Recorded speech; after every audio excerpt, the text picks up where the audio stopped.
Rumble. So welcome everyone to the Fated Connections Path of Exile community podcast, episode number 22 it is already. Today we're joined by the wonderful trailer person Yoji and the wonderful corruption altar person Thi3n, and and of course we got the duck person Balor and the CATMASTER as the hosts.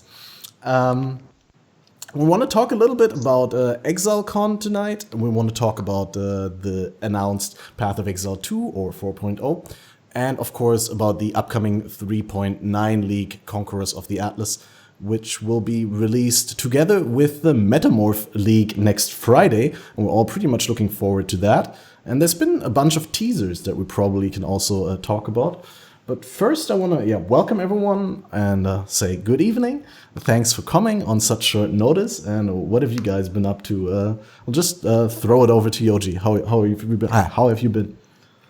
I've been pretty busy with like mostly IRL stuff, and I didn't really play much POE since like 6 weeks into the league. All that much. I played a little bit of some private leagues, hopped like from private league to private league, tried some build ideas that I had, but nothing like crazy. I tried some like freeze pulse leveling, which was actually turned out to be better than I expected.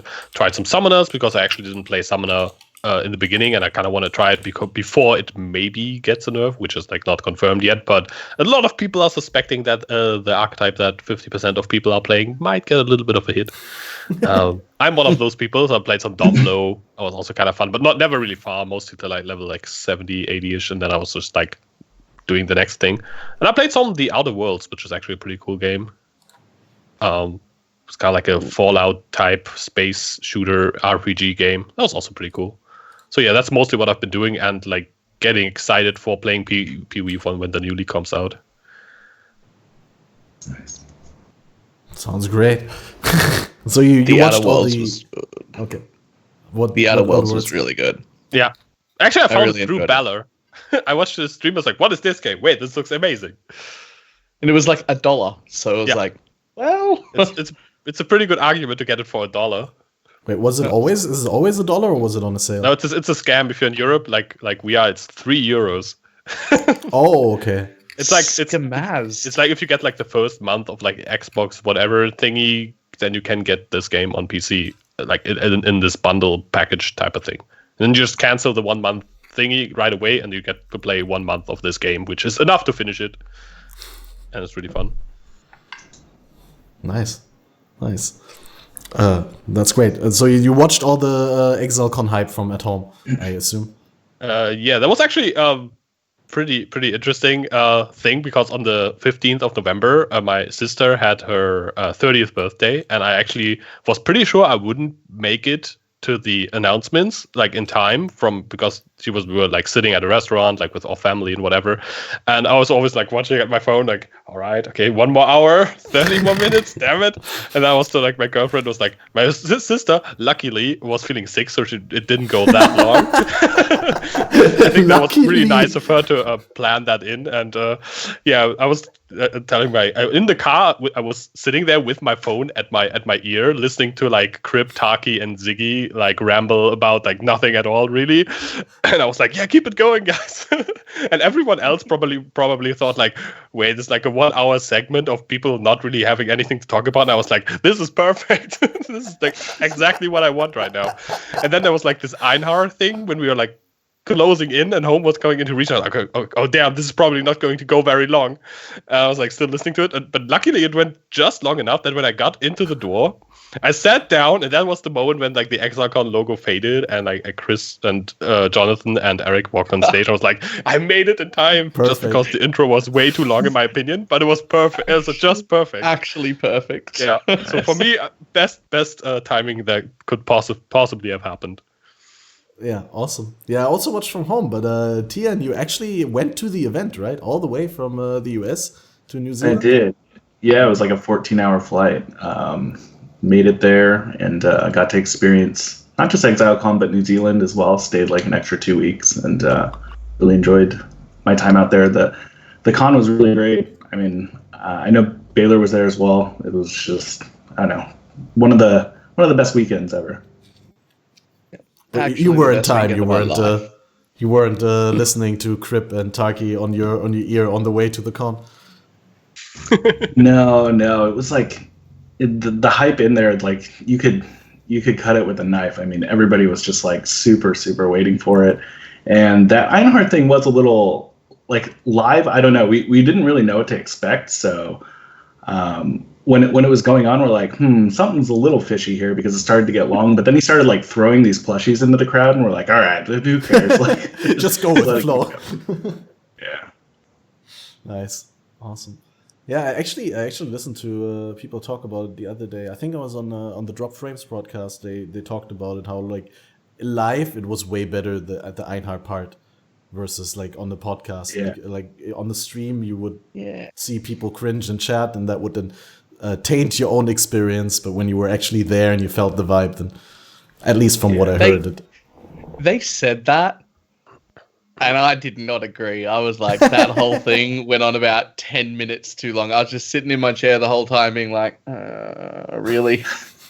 Like, it was really good at the beginning, and then it just sort of dragged and dragged. It really felt like they told him to go on and do an introduction, and he just ad-libbed the next, like, 20 minutes. Yeah, like you could tell something was up because we, like, me and the people we were with just kind of like looked at each other like, I don't think this is the proper announcement, right? So I don't know. Luckily, that was like the only thing the entire weekend that went wrong from a consumer viewpoint, other than, I guess, the race restart. But the race restart, a lot of people mentioned that when they're like, yeah, this was like the biggest screw up during Exilecon or whatever. I think they actually handled it as well as you could, and it's like kind of like a blunder that you would never really think about, like the map cache being saved or whatever. Yeah, just seems like such a niche thing. You can't foresee that because if you've never made a convention, that was like the first Path of Exile live race event at an event ever. So you just couldn't see that happening, and I think they handled it really well that they canceled like the race right away. Thi3n's Vaal himself. I doubt myself. Oh yeah. Yeah, your colors are all over the crafted place. myself. It's like some next level glitch effects. I think you're in a trap cloud rap music video right now. Let's see. Hey, it looks pretty interesting. Yeah, He's in a disco party from the early 90s. it's not on my screen, by the way. Yeah. Interestingly enough, for me on screen looks normal. It's just if I look at on stream, it looks weird. It stopped swapping, but it stopped in a weird state. Like now. Okay, let me. Sorry about the issues.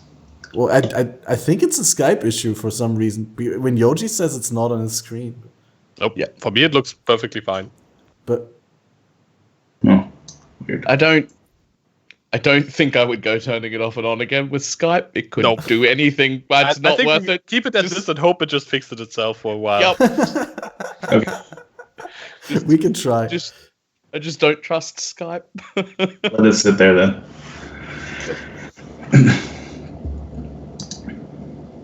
But yeah, so we already dipped a little bit into the discussion of how the stream and how the event feels live. You directly continue there. I mean, it was a healthy 2 days, and every day like had, I think, 8 hours program or something like that. Like we really had a lot of content. Yeah, it was full, and it wasn't just 8 hours. Like I feel like I'm relatively confident that at the end of the weekend, people who were super into it and watching from home had seen more than I had. Now, at this point, probably not, because I've caught up on as much as I possibly could have. But wow, did you miss things when you were there? Like, I didn't miss any of the major announcements, obviously, but there was just so much to do. Yeah. I think it was probably even worse when you if you were one of the three who were like on a lot of segments. I think Rise just spent like the last 5 days or so just rewatching all the announcements that he missed. But there were also like events and segments happening that were not streamed, right? It was like because we only had like the main stage part basically, and there was like obviously a lot of side stuff going on, but there was also like a second stage type of thing. Yeah, there was like a streamer section with like a couch and a camera, and I think they had it on 2 separate streams or something like that, so you were able to go back and watch all the stuff that you missed. But yeah, I agree with Balor. It was so busy there, like, and I don't know about you, but I like tried to play like the little card game that they gave you and tried to, strike up conversations with GGG staff and stuff like that. And it was, I don't know, you spend 30 minutes talking to somebody, you're going to miss like a cool panel or something like that. I gave up on the card game like half an hour into the first day. I was like, I don't have time for this. Right. There's too much going on. So I gave up on that, but I did a lot of talk. I met a lot of GGG staff, which was amazing. How approachable they were. Like, I was super nervous meeting anyone who worked for the company. And I don't know why. Like, that's a really I was about to ask thing, that. right? Like, Yeah. why would I be nervous? Like, it's just a person who has a job. I mean, I've met a lot of people who have had jobs. I've had jobs in the past. Why did that make me nervous? I don't know. Yeah. But it did right at the beginning, and that very quickly disappeared. Like, they were all amazing. Yeah, there was nobody like standoffish or like everybody at the convention. I don't know if it was the entire company or what, but they chose the right people to be there. Everybody was like super It was friendly. pretty much everyone. Yeah. Like pretty much absolutely everyone. Yeah. Like it was absolutely amazing how that card game was a stroke of genius. Did you get a shaper kill? No, I didn't do shit. I'm actually surprised like how well the card game did, because I would probably also have like after like half an hour of like looking at the cards, I would be like, kind of want to do everything else and not play a card game right now, because there's like so much interesting stuff going on, so many people to talk to and to meet, like streamers, but also just like random community people. Because at least I don't know how it is for you guys, but for me it is in my real life like friends group, I have 0 Path of Exile players. And Same. whenever I get people around me to talk about POE with, it's like that's what I'm doing. And it's basically these podcasts, or when we did the Berlin Europe POE meetup, it was just amazing. There was like nothing going on except we went to like a bar and to like a place that had like a restaurant, had some food, and talked POE like 2 days in a row. And that was like the event, and everyone was happy with just having people around to like nerd and geek out about POE with, which is really cool. It made me realize that maybe I don't hate being social as much as I thought. Maybe I don't hate other people. Maybe I just hate normies. And if I could find a way to always be around giant nerds like me, I would enjoy going out and being social. Because, like, it was fun. I just hate going out. I don't want to go. Like, people invite you to a party, and I'm like, I don't want to go to your party. Like, I could stay home and play video games, and that's, like, way more fun. But there, just surrounded by a few thousand nerds like me, I wanted to go out and meet people. People were like, hey, we're going to the pub. All over the Discord. And I'm like, yep, I'm in. Let's go. Like, I just wanted to be social. And now suddenly I'm back home and I don't know anyone. Forget POE. I don't know anyone who plays video games. Like, I don't have those. I think that's because all friends. the people who like video games are at home playing video games. Yeah. But like real life friends that play video games, I don't have them. Like, it's not. And I have some people who game. It's just no one. Like, I try to get a few people into POE, and it's just not really happening. Funnily enough, at my work, some people play POE. My boss used to play POE, which is really fun, and because I have like a few years of like streaming in my what do you call it? Like the list of stuff you did in your life. What do you call that? Resume. CV type of thing. Yeah. I have that in there. Like they use, oh, what did you do? It's like there's a game called Path of Exile. I was like, oh, I used to play that. I'm like, oh no. Oh no, you probably watched my videos. Path of Exile related job interview ever for a chemist position, but yeah, it did work out. So nice. How many? No one I Twitch know drops really did knows you I get? stream at all in real life. It's like a secret. I don't know.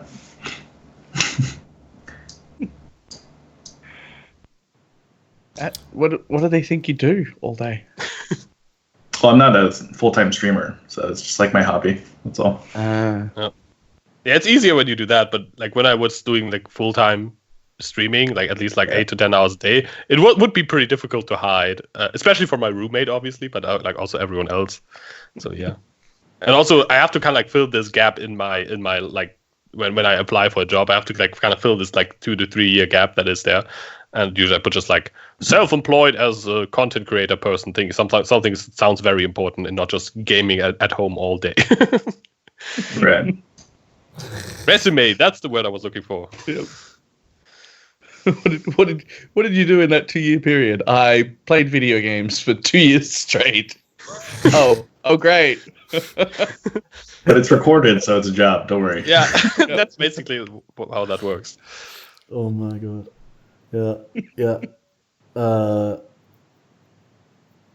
I had a question on the tip of my tongue, but now it's gone again, so I have to go with the alternative question. How many Twitch drops did you end up getting, Yoji, throughout the entire event?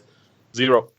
Have Drop crew, but I only watched like 3 to 4 hours of the first stream segment and like maybe 3 hours of the second one live, and the other stuff as VOD because I couldn't just like watch it all live because it was just too late and too long. But yeah, I didn't get anything recently. Because up until about like 4 or 5 days ago, there was still like people getting them. Yeah, I wanted to say that because like, at first I didn't get anything. Then on the second day or at the end of the second day, or probably even after the end, I don't remember when, but I got 1 drop. And then like the week after or 2 weeks after, I still got 4 more. I think I got 5 in total or 4. So it's like, all right, you just made me recheck. Still 0. How do you check your Twitch drops? I don't even know. You go to the inbox on the Path of Exile page. Yep. Yeah. You get a message. Yeah, you get messages from the system like, you got a drop. There was no way to get it if you were there in person, though, right? No, no, missed it's out. only for the people who watch the stream. You could have opened the stream on your phone I or had something every like this. intention of doing that. And then when we showed up and the announcement started, I just forgot about the fact that I had a phone in my pocket or existed as a human being. I was just glued to it. Which I think is the correct thing to do in this situation. So, yeah. For sure. So honestly, though, like a lot of people got like really upset about the whole drops thing. I didn't watch the event for the drops or anything. I can't even get like how people were like, I wouldn't watch this except for the drops. Because I think it was a really cool event and I enjoyed every minute that I watched. And I think I watched through other streams and watching VODs of other streamers of the event. Again, I probably watched the whole thing like 10 times by now. And I'm still excited every single time. So it's a pretty good event. Yeah, I also watched other people watch the stuff in between my streams of the live coverage. Yeah, because it's just so nice to have other people's input. Yes. Exactly. I watched your stream and Carv's stream in like the multi-Twitch of the event and at the event in like 160p just for the drops on the side. So I just rechecked. I actually got 5 drops in total. So yeah, but I also didn't watch for the drops, and I also 4 of those drops I already had. Like I got fiery eyes, I got glowing red eyes, and I got a firefly swarm, and I got a dark swarm. And all of those I already had once. The great thing is now I have them twice, so I can combine 2 pairs of fiery eyes or glowing red eyes because you can now have 2 helmet attachments at the same time. So Pog. No, actually the eyes stack and combine. Like they become more intense, or you can combine the Harbinger blue eyes with the fiery red eyes for like pink purplish eyes. It actually works. I'm not that good at MTX, I think. I just realized I didn't even know there were 2 helmet attachments. They changed that a while ago. Put on all the stuff that matches. That's kind of boring, but that's all I did. I just put on like a set. I put on MTXs once I've been playing a character for 5 or 6 days, and chat gets angry at me. Interesting. Yeah, I put a portal on and then that's it. Because you know what? I'm almost always phasing, and so it takes people days to even notice that I'm not using MTXs because I'm phasing all the time. Phasing MTX. Right? Have you during the entire Path of Exile 2 playthrough gameplay footage? No one was ever phasing, right? No, you had to drop a quartz flask if you were going to phase. Yeah. I think phasing is confirmed removed in POE 2. Hopefully. I mean, if they could just remove the effect, I'd be happy. I'd have a they reason could to use sell MTX an MTX for phasing. Yeah. Just one that That'd be kind of cool, removes actually. the phasing. Like a black phasing or something. Yeah. But Spooky phasing effect. So it's like a motion blur shadow behind your character.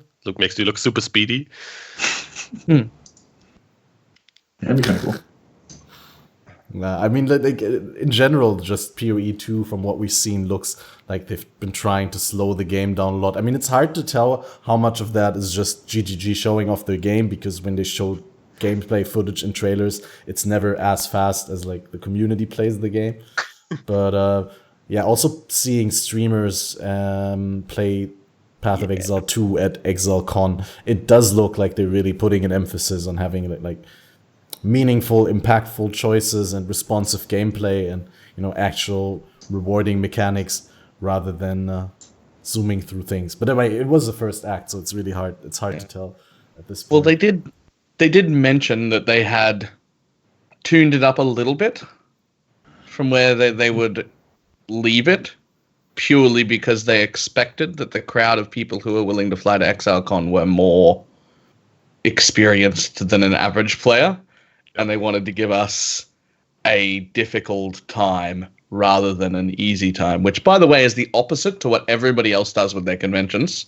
Yeah, I'm just throwing that out. They always usually get they always like peasy. they They dumb give it down. They them make it softballs. easy. Yeah. Tone everything down so that everyone can have a go at it and feel like they did something good. But here they tuned it up a little bit because I don't know. They know we like to be punished, I guess. I love that. I Like, it's really love true, that. though. And so, but that being said, even if it's half as hard as what I actually played there, that is 4 or 5 times as hard as the normal Act 1. Like, bosses are still going to take, 1 to 2 whole minutes to kill, even if they halve what I actually played, which I don't think they're going to halve it. I don't think it was doubled in health or difficulty from where they're going to release it. But that would be really really high gap to what they actually want it to be. In fact, Chris was saying later on that weekend that maybe it doesn't need to be toned down at all. He was like, maybe I like it there. Maybe this is the way. Yeah, and I mean, like, people did enjoy it, right? Yeah.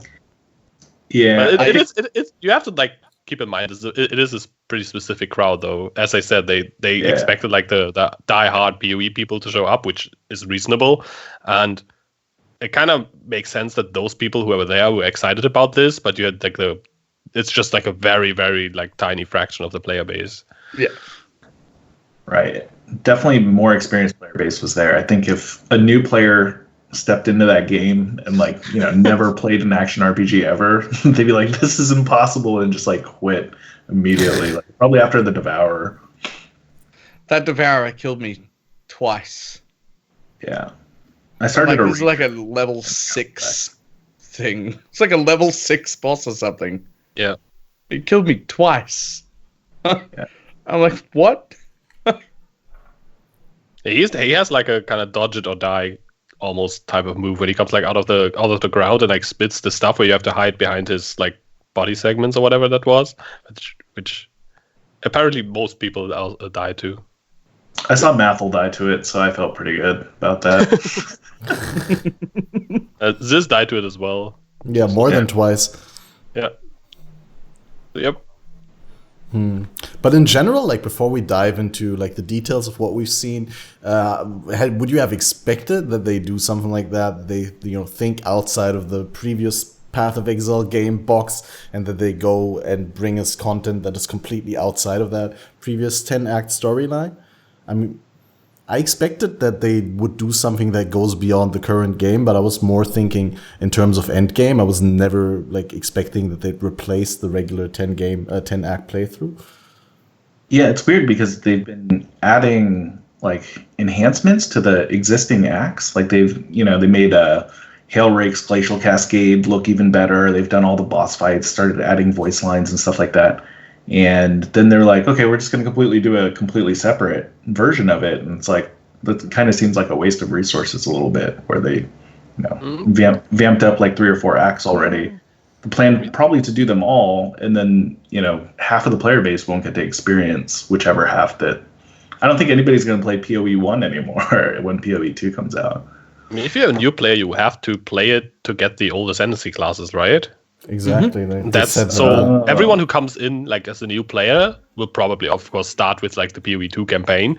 But at some point, they will be like, okay, I played like 15 of the new ascendancy classes that look good to me, and I still want to keep playing PoE. Let's look at the other like 10 acts of storyline, or maybe even as a second playthrough. Probably, if I would come into a game as like, okay, PoE 2, that's cool. I play through the story, get to maps, whatever.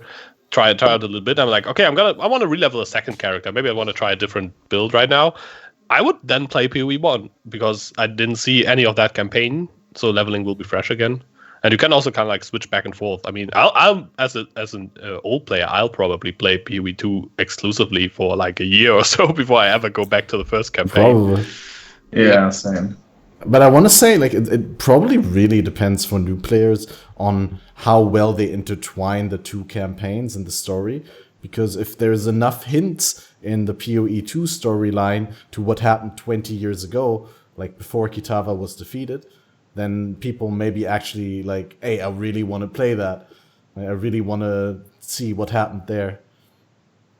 Yeah, from a story writing perspective, I think it's really interesting because in the best case scenario, they write the whole PoE 2 storyline so that PoE 1 feels like a prequel after you play it and it makes sense on its own, and vice versa. That would be like the writing wise, that would be like I think the best way to do it. But yeah, I hope they can achieve that, because I feel like that's why I liked it so much, because it's so much like contemporary cinema, like a soft reboot kind of like thing, where it's like the same game starts over but 20 years later, and there's some slight references to what happened before in the original trilogy, or not trilogy, but yeah. Okay, I have to mention it. There's a little egg in the PoE 2 trailer sitting beside the guy who's in charge when everyone gets like hung or whatever, and it looks like kind of looks like a Kitava egg.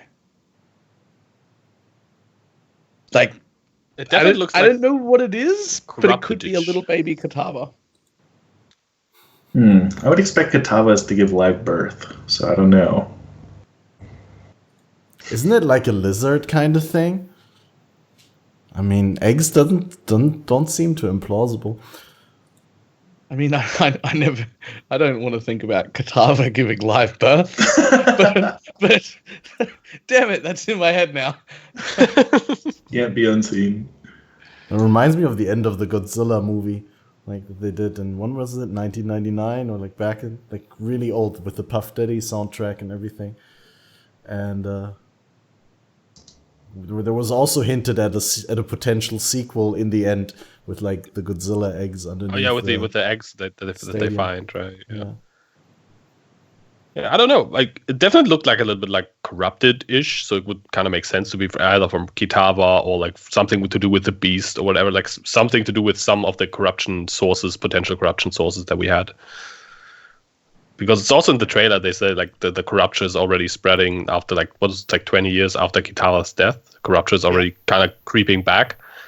So yeah, either Kitava is coming back, which kind of would make sense, but could also be something like just the corruption itself coming back. Maybe Kitava wasn't the source of the corruption after all, but just like another like bearer of the corruption, another carrier was infected, kind of like Malagaro, Malachi, like the Trinity. Everyone like along the history of Rayclast. Could be. Oh, man, there's so much story. I really want to play the whole thing like right now. It's just like 1 or so more years. Maybe like 2. I don't know. What did they say? I mean, if you play the beta, they said they want to get the beta ready like a little bit over a year from now.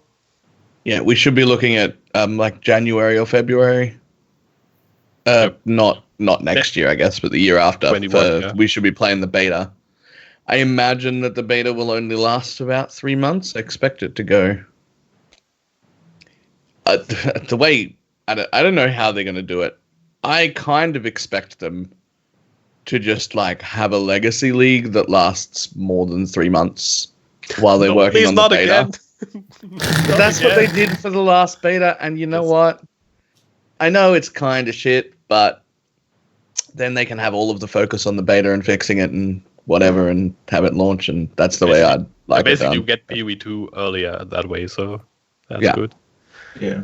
Honestly, like for me, I will not be playing the beta again. I've never played any of the beta content in PoE, and I again will not be playing it. I just prefer playing the finished product for the first time. Like the first time I will play this, I want to be playing it like in the finished version. For example, if I was at Exilecon, I would not have played PoE 2 either. I would maybe like looked at the content, but I just don't like it. I want my first hands-on experience to be the finished product. I just prefer it that way. I see where you're coming from. Huh? I actually played SSF Standard for a while, yeah. Wow. But I remember Yoji played Standard in the War for the Atlas expansion. Sorry for cutting you off there. Yeah, Skype has a long delay, but I remember because I really admired that and actually considered that for myself as well. Because with the War for the Atlas expansion, we got so much new endgame stuff that would directly also core, right? That directly affected the base game. And so if you started in Standard, like in with not in solo self-found, obviously, if you don't have pre-found gear, but if you have pre-found gear also there, like you can directly from day one, like play the new end game without having to, grind stuff and get there. Yeah, that's what I did. I played SSF in Harby, and then after Harby, the new Endgame expansion was set to be released. So I took all the SSF gear from Harby, went to Standard, and then I played SSF Standard from then on for like until Delve. I took a break in Delve to play Delve because that was really good. And then the next league I played fully was Legion. And I only played like SSF Standard in between. Oh, wow. So whenever I'm making fun of people who play Standard, he's that guy. You're also that guy. It was mainly for time constraints. There was a time where I was like moving a lot. I think I moved like 5 times within like a 1 year period, and a lot of like stuff was happening IRL. So I just had maybe like 1 to 2 hours per week to play PoE, and it kind of you don't really get anywhere progression wise in a league. So I played during this whole time through like from incursion to like bestiary, whatever. During that time, I played like 2 characters. So yeah, it kind of made sense to play Standard. Yeah. So are you going to be playing Standard for the next league? Metamorph? Yeah. Yep. Mostly. I played Legion, I played the last league, played Blight, and Metamorph, definitely You're going to play Metamorph, or are you going to play SSF Standard? No, I'm not going back to SSF Standard for a while now, because since Legion I have enough time to make like videos and play PoE like more again, so yeah, that makes sense. I actually have like the day Metamorph hits, this will be the last day I have to work for the whole like the rest of the year, the last 2.5 weeks. So I got a lot of PoE ahead of me, and I'm really looking forward to it. Nice. I'm pretty excited to have something that's boss focused. Yes. That's huge, and the fact that it's coming alongside the Conquerors.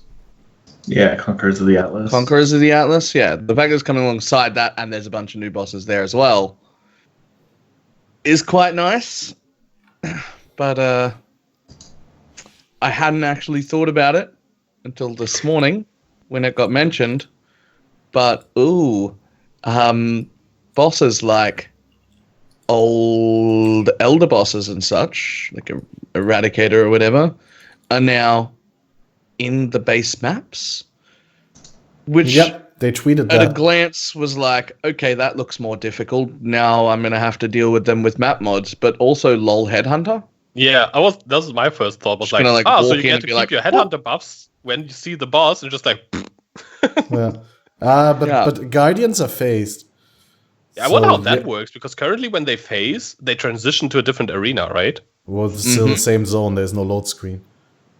But yeah, what I imagine that zone is that doesn't exist. But what happens then instead? No. What I imagine is like they're not in the regular boss room or like in the middle of the map like the boss, but just like right now, there's a portal at the boss instead of the boss, but then instead of going into a different zone, you go into a separately generated arena that is still in the same zone, similarly like to an incursion, where there's also not a load screen, and you also get the area mods, but it's like outside of the reach of the regular map.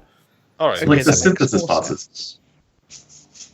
That makes more sense. Yeah, the synthesis bosses. The synthesis bosses are the same thing, but like there's an entire map of monsters with the mod, but then like every arena is the same, and then the mods that you get are contained in that arena too. Yeah, that makes sense. I had not thought of it being that way. Well, but there's no phases between synthesis bosses, right? Or maybe some. The ones that I fought so far. The Cortex has a lot of like okay. different bosses even. That's I never did that.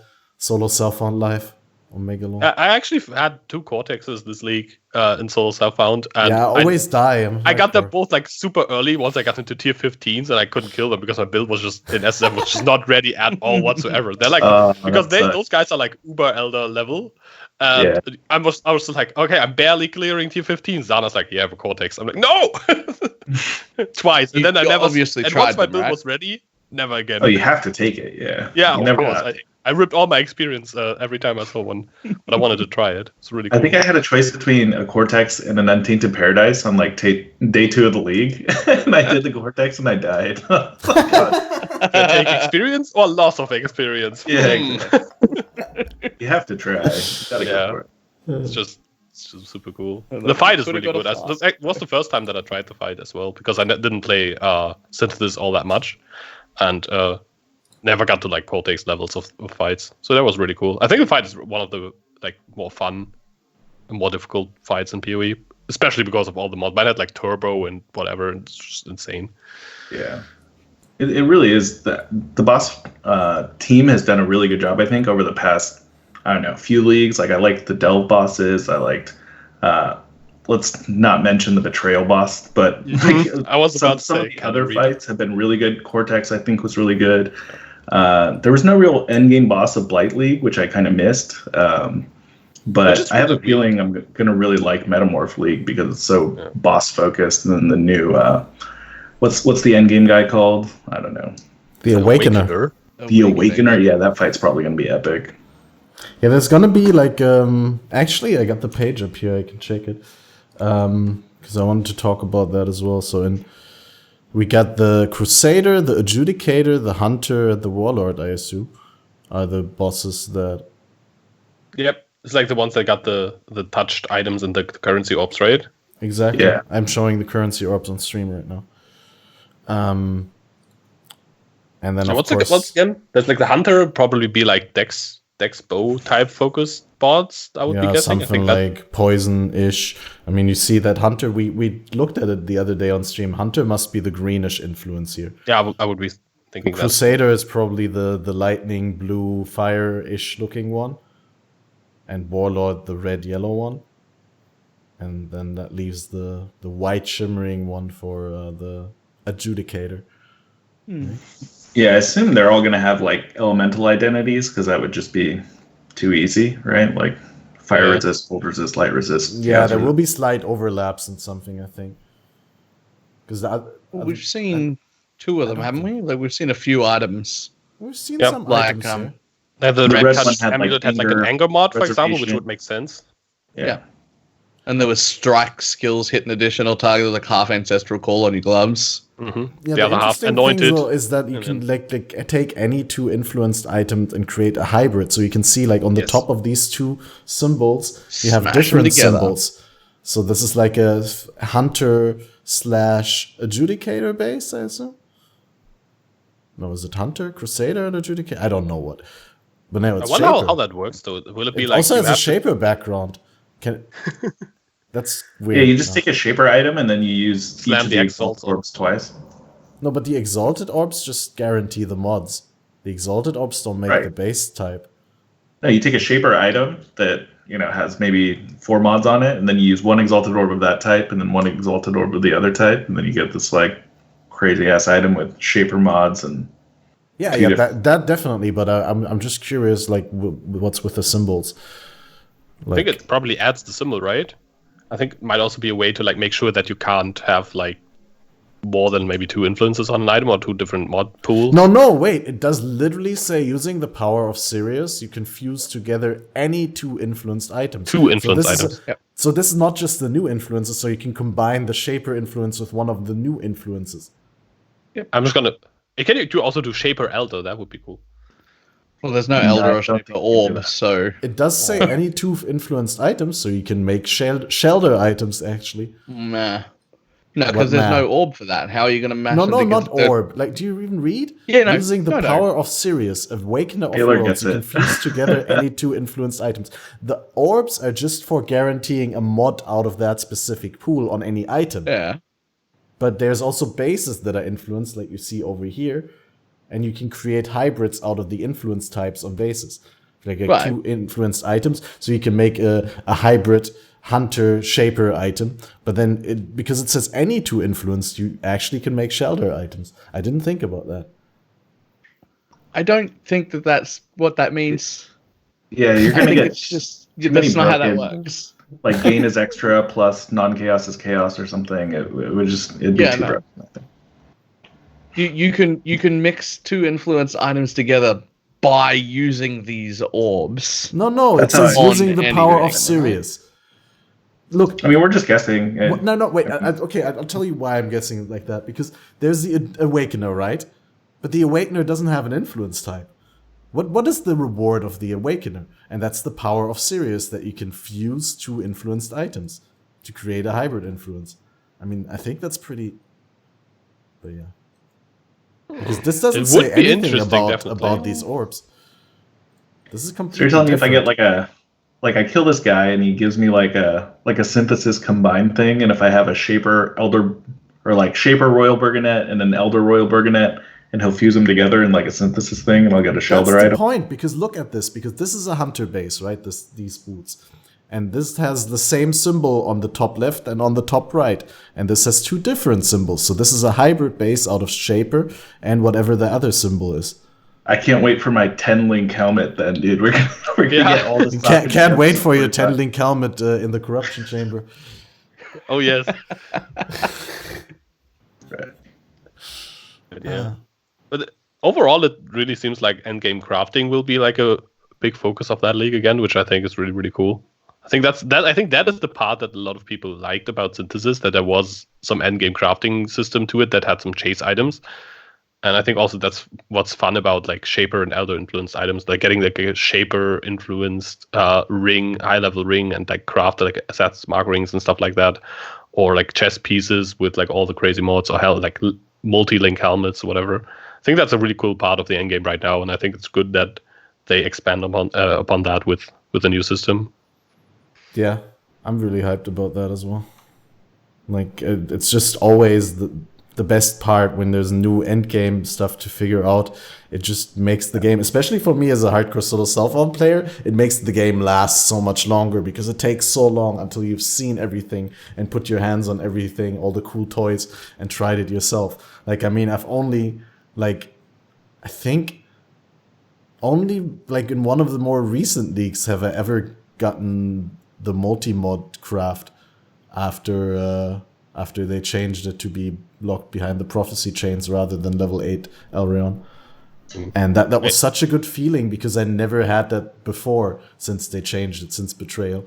I usually make that a priority early in SSF to get like the multi-mod craft, because it's so good and it's like the main use of Exalted Orbs in SSF. I did, but I died with my prophecies. I died with with the end of the prophecy chains on my character. That was what I was about to ask. But also, you find a lot of the prophecy chains in like during Legion, for example. You found a lot of them like just from chests dropping, like level 3, level 4 council prophecies, just like even level 5s dropping. Yeah, and I just like really tiered them up on my loot filter because they're so good in SSF, and it's really easy to get. Yeah, that's a useful piece of advice. In general, I always try to tell people to mess around with the item filter manually and to shift tiers around of like currency types. And in hardcore, don't have the prophecies on unless you want to go complete them. It might be worth sealing them. I can't get into solo self-found. I don't know. Apparently, I'm really good at making people play solo Southbound when I talk about it. So it's like, well, usually like the top comments on my YouTube videos are always like, "Oh, I'm gonna play solo Southbound next league. Thank you for convincing me." So just watch like 2 or 3 of my videos. It works for most people. But funnily enough, I'm going to play trade next league, because I want to like try more meme builds and go like with like some silly stuff again. I don't like picking up loot. You gotta pick up loot in solo Self-Found. I only want to pick up currency. I don't want to ID things. It's horrible. I know that sounds crazy, but I started this like loot-based ARPG type genre because I liked loot initially. Now these days it's mainly like exalted orbs and stuff, but yeah, and trade is like really weird that way. And I think they addressed like some of that at Exilecon as well, that was actually the one announcement that I was most excited about, because that's the one thing that I'm actually most annoyed by with POE in the current state, that like picking up rare items is just not worth most of the time, if at all, like except for like super specific high level bases for crafting, or like maybe like the steel rings and opal rings early on or whatever. And they said they want to like declutter the drop system, make rares a bit better on average, not to have as much crazy amounts of like stuff that nobody cares about drop. I'm a bit worried about like the chance bases, to be honest, but everything else about that sounds really good. Yeah, I don't know how they're going to approach that decluttering project, because it's not a problem that like existed when the game first came out, kind of thing. It's like one of those things that, you know, the players gravitated towards that because it was the most efficient thing to do, which is just like blast as many monsters as possible, stack quant on your player and your map, and get tons of loot and don't look at anything. I don't know. It doesn't seem like there's an easy solution to it, and the efficient players will still just be efficient at whatever it is, right? If it's the best items we're chasing are like whatever blue, I don't know, claws or something like that, then like we'll just filter out everything else and just like try and look for those, you know? Yep. But I think the trick, the idea is not make efficient players less efficient. I think the good thing to do would be make the efficient thing that which, first of all, most people expect would be the efficient thing. So like a new player actually does intuitively do the right thing. Currently, people would be like, "Oh, rare items, unique items, I'm gonna pick those up," and they're all like 1 chaos maximum, and they would never like come to think about like, "Oh, all I have to pick up is like these specific bases and currency items," and also make it so that the fun thing to do is the efficient thing to do is also, I think, a good approach in game design, so that the best strategy is also the strategy that people enjoy most. So identifying rares, in my opinion, is still fun. Currently, not so much, because 99% of the time it's just not. You don't get the reward, you don't get the payoff for investing the time. But if that happens more often, it might actually be worth doing and also be more fun as well. But I think I agree with you that it's really hard to tune the whole thing. I think it's going to take a lot of iterations of GGG until they eventually hopefully get it right. I'm really hoping that these new influenced items help get me happy about IDing things again. Even if I only pick up influenced items and I just still hide all of the other S. But like even for Shaper, I can pick up shit. I think it's gonna be just like with Shaper and Elder items at the moment. If you pick them up, then it's for the base, not because they potentially roll well. Yeah. Yeah, I think the most fun thing to do is kill monsters, not to like clean out my dump tab and identify items. There is a fun part of like IDing a really good rare, or like exalt slamming something really cool, but I don't enjoy like pressing scrolls of wisdom on like thousands of rares. It just seems awful to me. Yeah, they definitely have to get like the ratio right of how many rares you pick up and how often you get a payoff for that. And it is super difficult, because you don't want it to be like that you want to pick up 20 rares per map. That would also be horrible, right? If that would be the efficient thing to do, a lot of people would be annoyed by all the micromanagement. Having to portal out like 5 times per map is definitely not the fun way to do. Would also not really work in group play. It is super difficult to actually get it right. So I think like less drops, but the few drops that you get would have a higher chance of being valuable, is definitely like a step in the right direction. But it's not the only thing. At Exilecon, Neon was talking about like this idea of maybe weighting, the higher tier map you're in, the harder the content, then like you're weighting your tier 1 life rolls to be higher in those higher item level items or whatever. That's one way to do it, but it's like just talking with him about it, it's a really complicated problem, and I don't know. It's like a statistical nightmare probably as well to balance that. Yeah, I kind of trust them to get it right though. Like I do Eventually. I don't know. I like the game the way it's currently played, where killing monsters is the most efficient, most fun thing to do. Like that's the fun way to play the game, and I don't know. That's why we continue to play POE over something else. I really like the micromanagement in between as well. Like maybe not so much the item aspect, but I do think it's cool that the killing monsters is being broken up by other things that you need to tune. Especially, obviously, I mean that I think everyone loves that. Like just customizing their character and optimizing it until it does exactly what you want at a reasonable strength without just dropping dead when something goes wrong. I don't know. I think some people just want to kill stuff. They just don't really care. Just, stuff explodes, I'm good. I think that happens as well. There's like so many ways to play PoE though, and like so many different reasons to play how you play as well, which is really cool. I think that's like always been like that with PoE, with like hardcore versus softcore being like the early debate, and now SSF being a thing. And some people play because they want to make interesting builds. Some people just copy a build that they think looks cool and play that. Some people want to kill bosses. Other people want to just play the story over and over. I know people who just like make characters, get into maps, and get bored at tier 5 maps and reroll. Like that's all they do all league. Yeah. And I think that's also like why they have so many different things in every league and every patch nowadays. They always have like there's crafting and there's endgame and there's this and there's this like, super crazy mechanics and new skills. Try and please everyone. Yeah, they kind of have to for everyone. They do a pretty good job of adding new skills or whatever, new endgame content. It was kind of sad that there was no boss in the end of Blight, but Blight maps were kind of cool. I don't know about you guys, but like I didn't really engage with the. Like, did you guys know the names of the Blight bosses? I only knew them because I wanted like the challenge done or whatever. that was about it.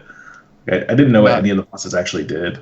I knew that there are a few that I know. There's like proximity shield boss that's like a bit annoying, and there's like this the charging roller dude that always goes for you instead of the pump. And the jumpy goat that one-shot me once. I think that's it.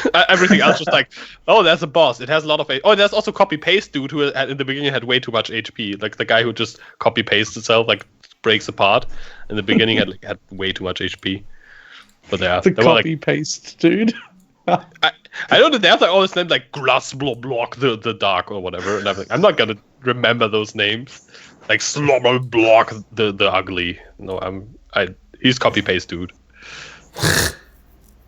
I only remember Jumpy Goat Man. Yeah, and I don't know his name either. But Jumpy Goat Man, I just wouldn't fight as a melee. Just I don't know what to do about that. Yeah, I mean he comes out of the portal jumping. That's why I usually like die to him because there's a boss portal. Let me stand next to it. Boom. There's the boss. I'm dead. But also, someone brought it up on Reddit a little while back. I can't remember who, or I would credit them, but pretty sure there was meant to be an endgame boss in Blight, and they just never got to it in time. Oh yeah, there's a dialogue. Because there are voice lines in the game indicating some, even when you do the blighted maps, like indicating some source of the blights, some like worse blight encounter that all of these other blights are coming from, and it's like hinted at that there's this endgame thing. And then it just doesn't happen. Then Exilecon happened, and that was scrapped. It feels like that. Yeah, Cassia says there's like a brain to the Blight, like almost like it has a mind controlling it and whatever. And I was like, when I first read that, I was like, there is a boss. But there's no boss. Or maybe no one has ever found it, but I don't think there's a boss. There's just 140 really busy staff members trying to get ready for Exilecon, and that just didn't happen. Yeah. Do you guys know if Blight's going core, or if... Yes. Say anything on it? 10%. Blight is going core, 10% on all maps, and only in maps not in leveling zones, and every Blight will be guaranteed to have either a blighted map or oils drop. Or oils, okay. Yeah. So oils, clear oils, lots of them. Yeah. I thought it was one guaranteed map or one guaranteed oil, or was it one guaranteed chests with either? Yeah, maps I or guess you oils? always get like at least one blight type chest, which has oils or a map always. Okay. Well, the question is like, is only one guaranteed item or like potentially more? Anoints are going to be so expensive. They didn't say anything about blighted maps being available through Zana potentially, right? Because that's something I was looking forward to. No, weirdly not. Also, nothing about incursion rooms or anything. Blight incursion room.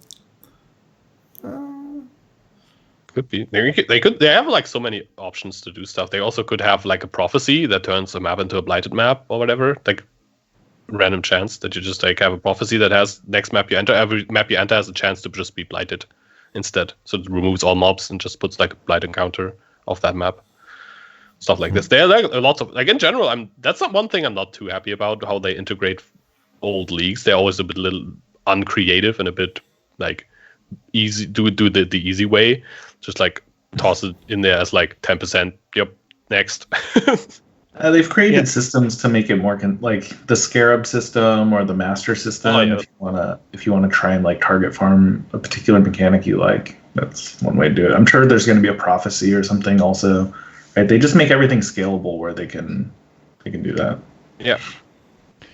The only part that I don't like about how they keep implementing leagues is that they keep these league-specific uniques that still need to be accessed the same way. And that means the bloat just keeps happening because you can't get rid of...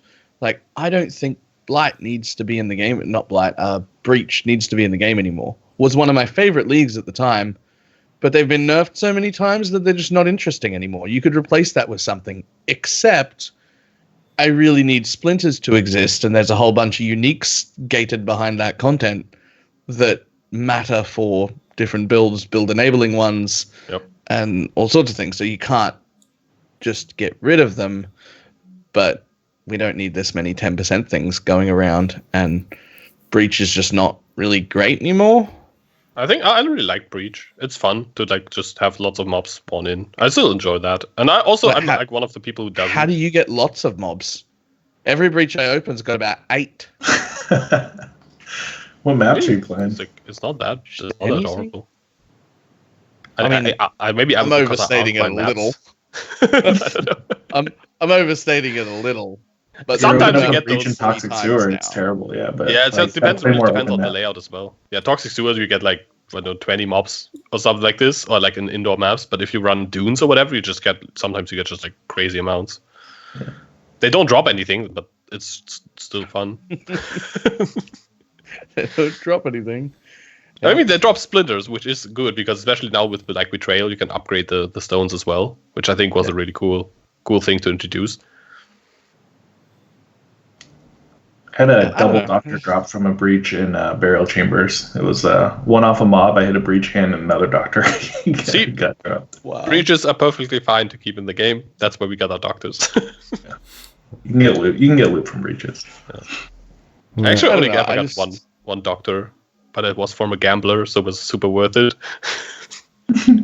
Like I'm a little bit in two minds about it because I'm like, I like that there's something in every map, but also there's got to be a better way to.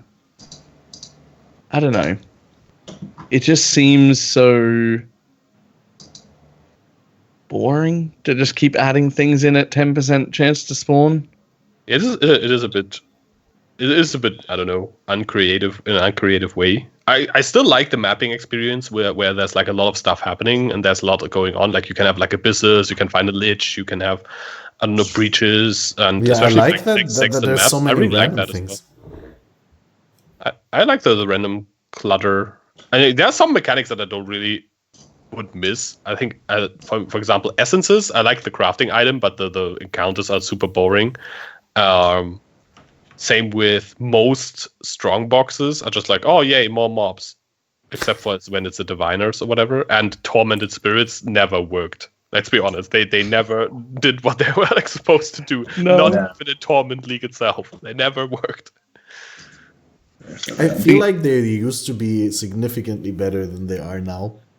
Because they had more HP relative to the average player power, and and also the clear speed creep wasn't there yet. Like the one, they didn't seem like they're walking in slow motion, but now they're just so outdated. They just feel like, oh my god. Yeah, they were still dumb and slow back then. It's just that our exiles were also dumb and slow, so it was a little bit better. But it had to be dumb and slow, otherwise you would desync. So it makes sense. Yeah, like, it was fine, but no, they're useless. I have so many clips of me like encountering a ghost with a rare on the screen, and then spending 30 seconds not killing things, just trying to herd this ghost into the rare that's on the same screen. And then eventually it just runs into a wall, and then it runs into another wall, and then it gets angry at itself for a little bit, stops, and then it just disappears. And you're like, okay, good ghost. Well done. Yeah. Yeah, I think they should have been made to go through walls like in prisons or something like that for a long time now, and like just give them like 200% increased movement and animation speed in general. If you guys want to know a little, I guess, possessed foe prophecy tip, this is like if there is a Xana map device that adds unique monsters, something like warbands, you can do the possessed foe prophecy combined with a scarab that says basically you get or a sextant that says you get a scarab for every possessed unique monster, and possessed foe makes sure that they're already possessed, and so you can get tons and tons of scarabs this way. They actually hard capped it to 10 this patch, but something that Carve told me about. Still worth it, even with the 10 though. I love though, like that's actually how I noticed how bad the spirits are, because if you don't get the possessed foe to proc, because it's not a guaranteed proc rate, so you get you just like sometimes you don't get it, but then you still have like maybe see like a ghost and you're like, all right, I still have the sextant going, so I hope the ghost goes into anything. It never works. Either possessed foe procs or I get 0 scarabs. That's always how it is. Right. So yeah, maybe they could just keep possessed foe in there and like remove those spirits. I don't think anyone would really mind. Maybe add like a random chance of like a super small chance, like not 10%, but like I don't know, 1% or 0.5% of like map bosses randomly just being ghosted, or essence mobs or whatever rares just spawning ghosted, and that's it. Yeah, you could just keep the spawn rates exactly how they are now and just be like, but when a ghost spawns, it's just in a rare. Like I just don't know. Or it just spawns like guaranteed next to the map boss. It spawns there, and you can either kill it or it directly goes in. No, it's already dead before I even get in the screen. Yeah. It's useless. And if it's not dead because I happened to not cast, then it'll run in another direction, even though they fixed the AI of it. It's still it'll run away. Nah, just keep them how they are now, but they're just animation. That's also one of my favorites. Just like it starts to go in, and there's like, oops, I accidentally did like a Herald of Ash explosion next to it. It's dead. Yeah. I breathed in the opposite direction and it bounced off the wall and killed it. Yeah, so just spawn them inside things already, and then the problem is solved. So we've been branching off a little and going into like a general discussion of the direction that the game. Exile. Yeah, exactly. The direction that the game should be going in, and like what like game breaking changes they could make in order to make the game better. But we actually haven't really talked about the game breaking change that they said that they're going to make in order to make the game better, and that was the complete revamp of the socket system. Like the fact that we won't have 6 links on items anymore in Path of Exile 2, but that links, support gems are actually linked on the active skill gems, and the gems are the only thing that has to go into sockets and that you have, and like all the items have a fixed number of sockets. Like we get, I think, 9 sockets in total on a regular build, and then you could still get additional ones on rings and amulet. And just want to, what do you think about that? Like it's a very deep going change, and it's very, very iconic for Path of Exile to have that socket system on the item, and it kind of like annoyance equals like a commitment to the item, So when you want to change the item, you have to have a certain investment before you can actually change it. And then taking that away, do you think that's more of an upside or more of a downside, and why? Yoji? Okay, I guess. Or Thi3n, please. Yeah, sorry, I'll talk a little bit. So, first of all, I think it's good in the sense that players don't have to feel like they're stuck on some old piece of garbage bow or whatever until they get their, get the fusings and get the jewelers to get their links going. I will say that I think the system might be a little confusing. Like, it makes sense to us because we've played the game for a really long time. I just don't know, like, new player experience might be pretty bad for that. And just to be clear, that's not coming in 3.9. It's like 4.0. So what we saw was not necessarily the final version of it. So maybe it'll be more intuitive. I don't know if you guys think it's confusing, but I think when I first opened up the menu or whatever, even me who's like played Path of Exile for a while, was still a little confused by it. I was like, where did my skill gem go when I socketed in my gear? I switched the support gems around and like wasn't switching the support gems out properly, so it was kind of weird.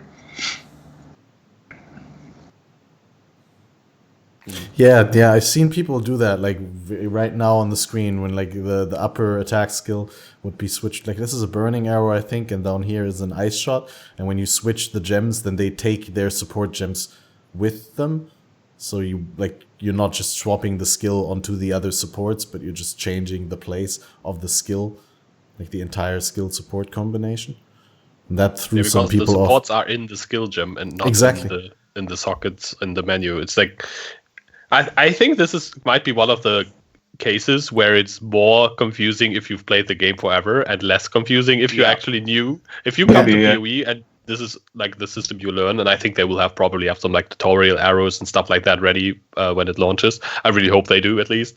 I think it might actually be less confusing if that's how you get into POE. Yeah, because we are like so used to the current system. The new player will be a lot. They'll be fine. I think it's a lot better.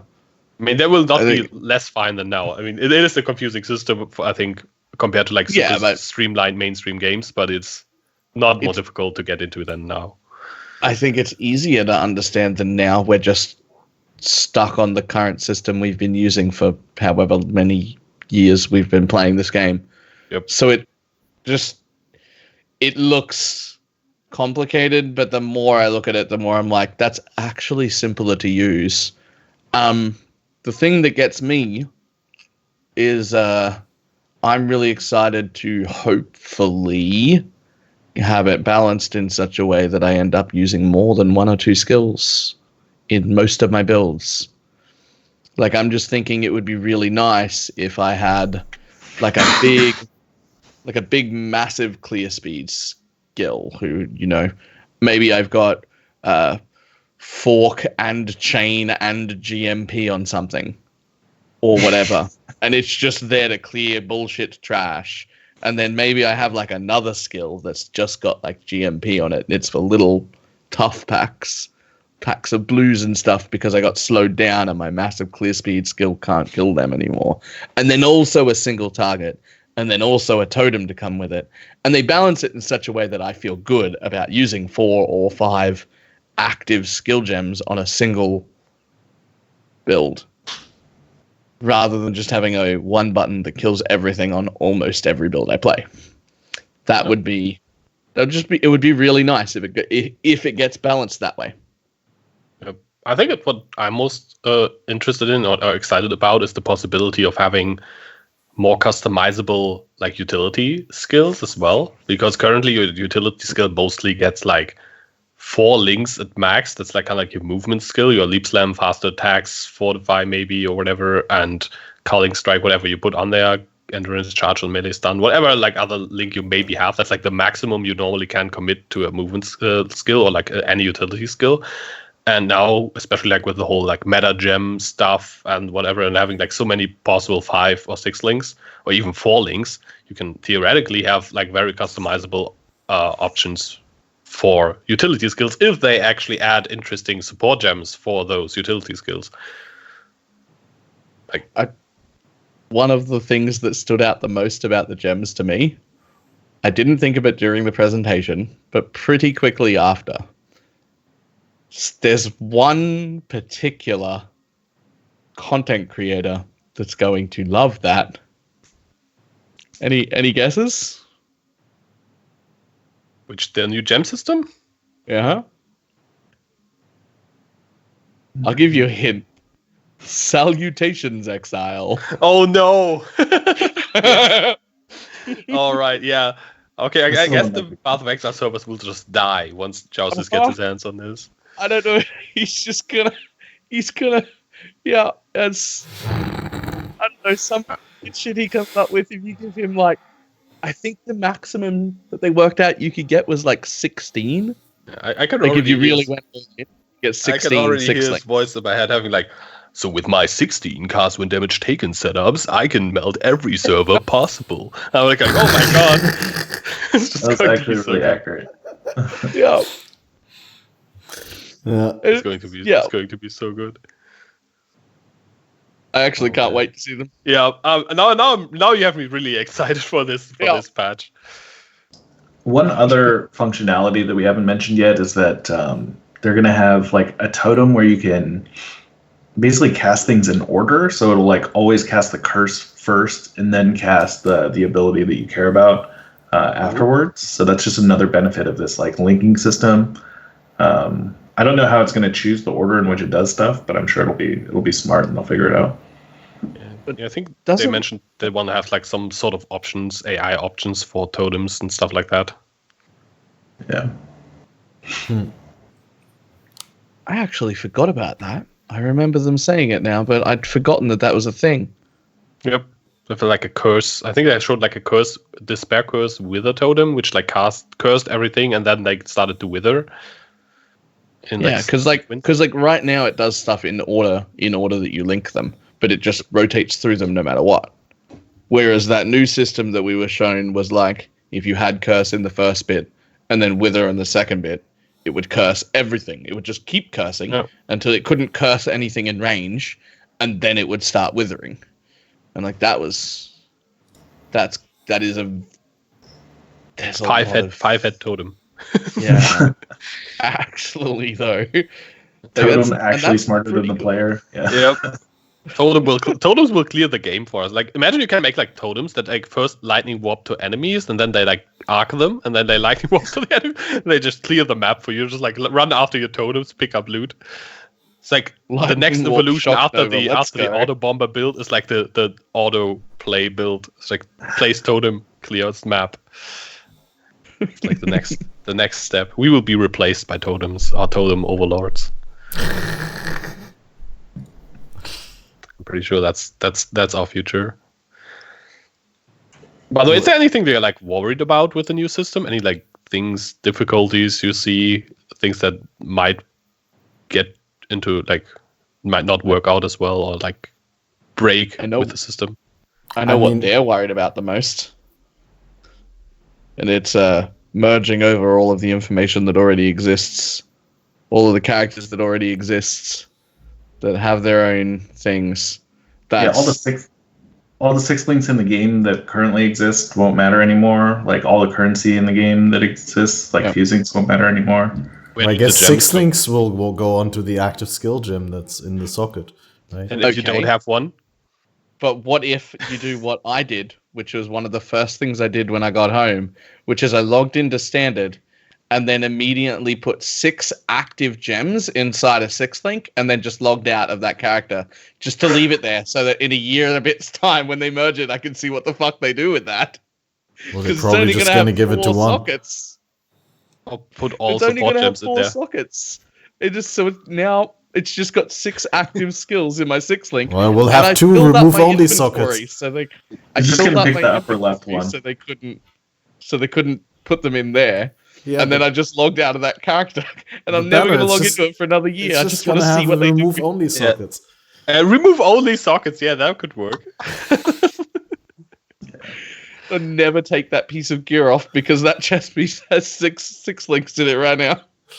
From like an economy standpoint, also like all the support gem pluses and the empowers and enhances, like, because everything can be a 6-link, those gems are going to they're going to be in everything. So they're going to be worth so much, right? Like, your flame dash, you're going to have a 6-link flame dash. Like, might as well get empower, enhance, whatever, you know, curse on hit. Who cares? Rip my mana. And just get Arion rings, it's fine. I mean, maybe I'll have to start using actual mana potions when that comes around. I mean, they're actually pretty usable now. Like, if you can spare the flask slot.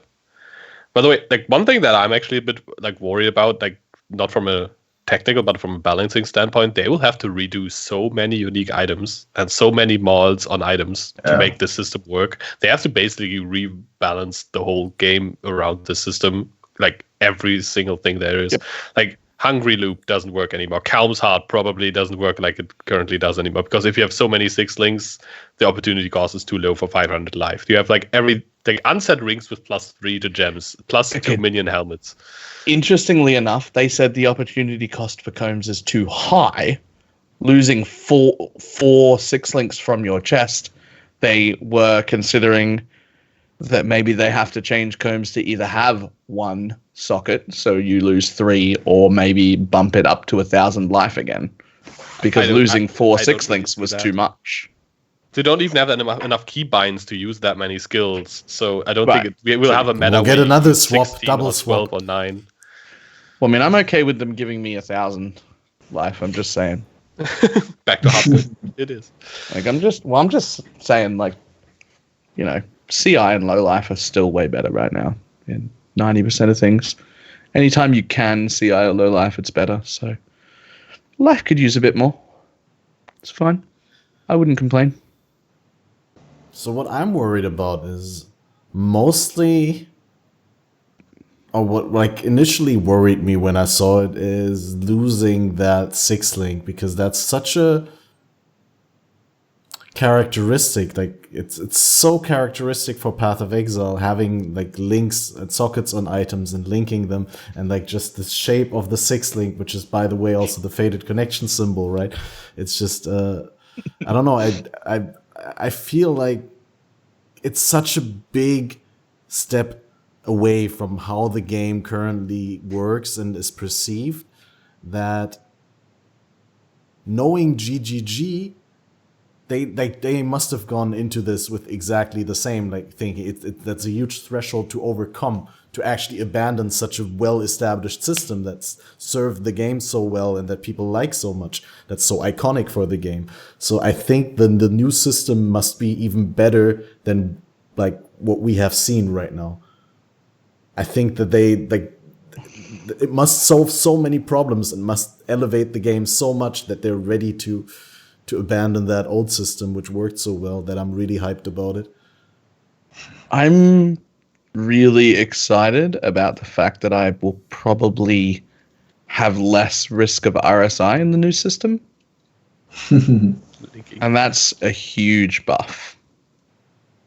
Hopefully they'll implement like an auto gambler, like a device in town where you can put your item and put your gem and your jewelers and just tell it to gamble so and so many jewelers and stop at either 5 sockets or 6 sockets or whatever.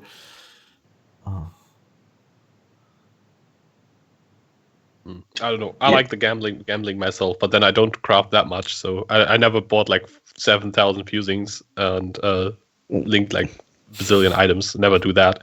In SSF that rarely happens. In SSF I actually usually use like the recipe either way, because I'm so freaking unlucky with 6 links. I mean, I used 7,000 fuses on 1 item, so, but about 2 leagues back I just stopped.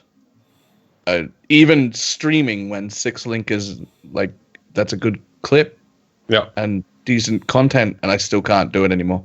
I don't 6-link items. I will just recipe them or buy 6 links now, because my hand hurts too much and I can't keep doing it. So just stopped. That's so I spam like 200 on them for the clip, and if I can get the clip, then that's good. And then if not, I just buy the 6-link. That's also a good approach. So let's see if I get lucky. Nope. Well, who cares? Yeah.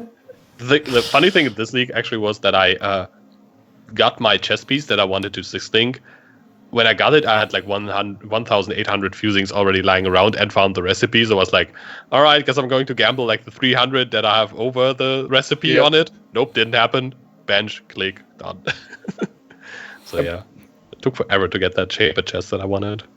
Like I would never bench a single thing if they just like let me have an auto clicker in game. Like it doesn't even need to be a macro for it. That should just be in game.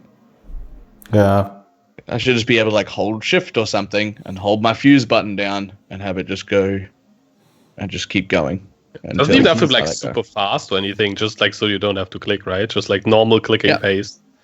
Yeah. If it was just like 3 times a second or something, it'd be fine.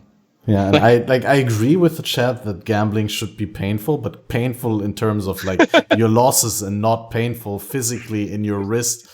Like yeah, it can cause me mental anguish. I love games that cause me mental anguish. Okay, it should hurt me in my brain and soul, but not in my hands. Yeah, I tried to scour chance a headhunter this league, and I just got so bored of like actually just clicking the scours and the chances on shaped belts. It was too much. Yeah, because you always have to like right click, left click, right click, left click, right click, left click, right click. Yeah, I was at the point where I bought like 4 belts at once. So I was like, scour, chance. Yeah. But it didn't help. I have like 20 worms molts that are shaped if anybody wants them. You know?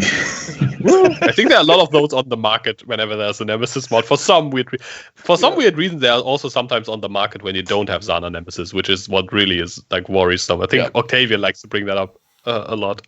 So he's like, there's always some 3-head guy around somewhere. Just rolled himself a Nemesis map and gone, yes, and then spend an hour inside the thing. Yikes. Making worms molds. Ooh, sorry, bud. I'm so unlucky. Never lucky, guys. Never lucky. Yeah. Well, that one guy who was on GFL sometime this league, chancing it inside his hideout. That's even one step further. Yeah, no, his game in the clip, his game crashed when he got the prophecy trash to treasure. Clicked the chance, and then his game crashed. Oh. And then he logged back in, went back to his hideout, and did it anyway. The game was trying to tell him not to waste it. Yeah, it tried to save him.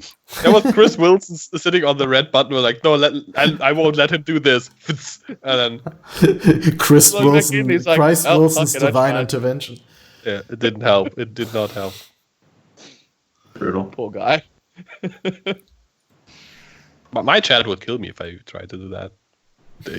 That's like one of the good things as a streamer. Like if you try to do something really dumb, you usually get yelled at, and it can help prevent you do some really dumb shit.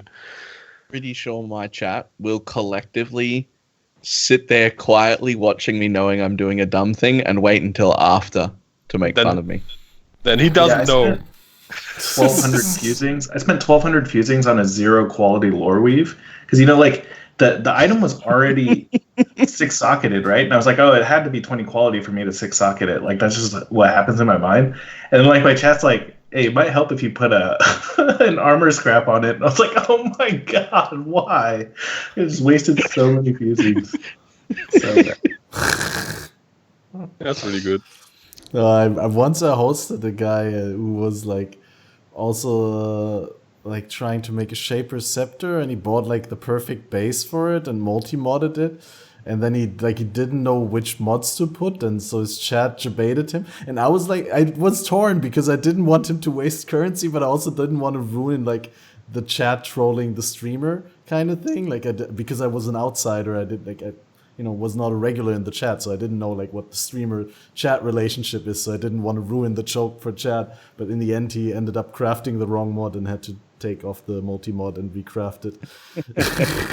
I had that exact thing happen as well, but my chat just didn't realize, and I also didn't realize. I crafted like a damage over time prefix on it, thinking it was a suffix, so I couldn't craft the prefix I wanted, and yeah, I just destroyed 2 exalted orbs in SSF that way.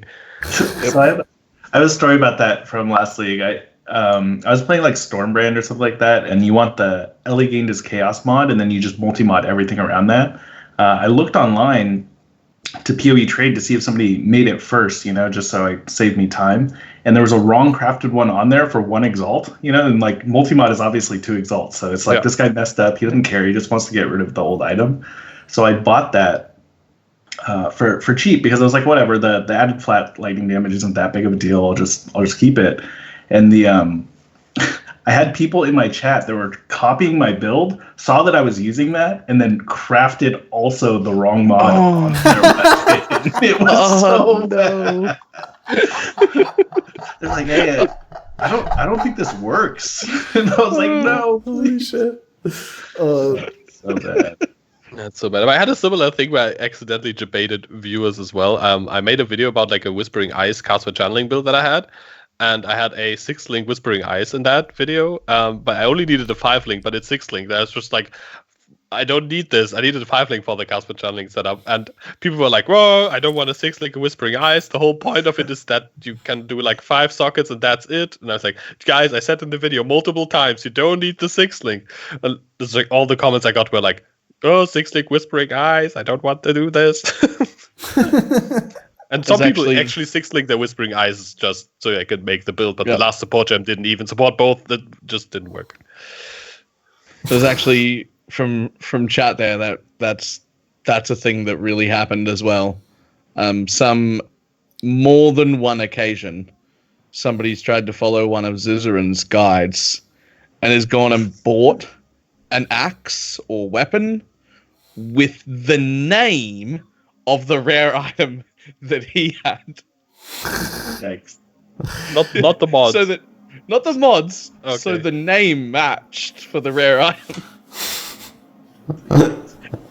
Yeah, Probably was like, I got it so cheap. This said it's 2 exalted, but it was just 2 chaos. Whoa, I scammed him. Why do I only do 10 DPS? Yeah, he ends up with an 87 Fizz DPS axe on a Fizz scaling build, and you're like, oh, that's not gonna work. That only works. The name thing only works for uniques. Yeah, that's. Oh, rip Skype. For me, everything works. It was fine. It's just I just changed the window and it just sometimes Windows minimizes windows, like when you hover other things in the taskbar. I have yet to find out how that works exactly and how to switch it off. I did disable like one of those things, like where like if you hover a thumbnail on your taskbar, and then it will like give you a look on your desktop, like it will free everything up. I disabled that one, but now it's like, did I just close Skype? Omega lol. Did Skype just crash or did I close it? That's like super monk-ass. Lol.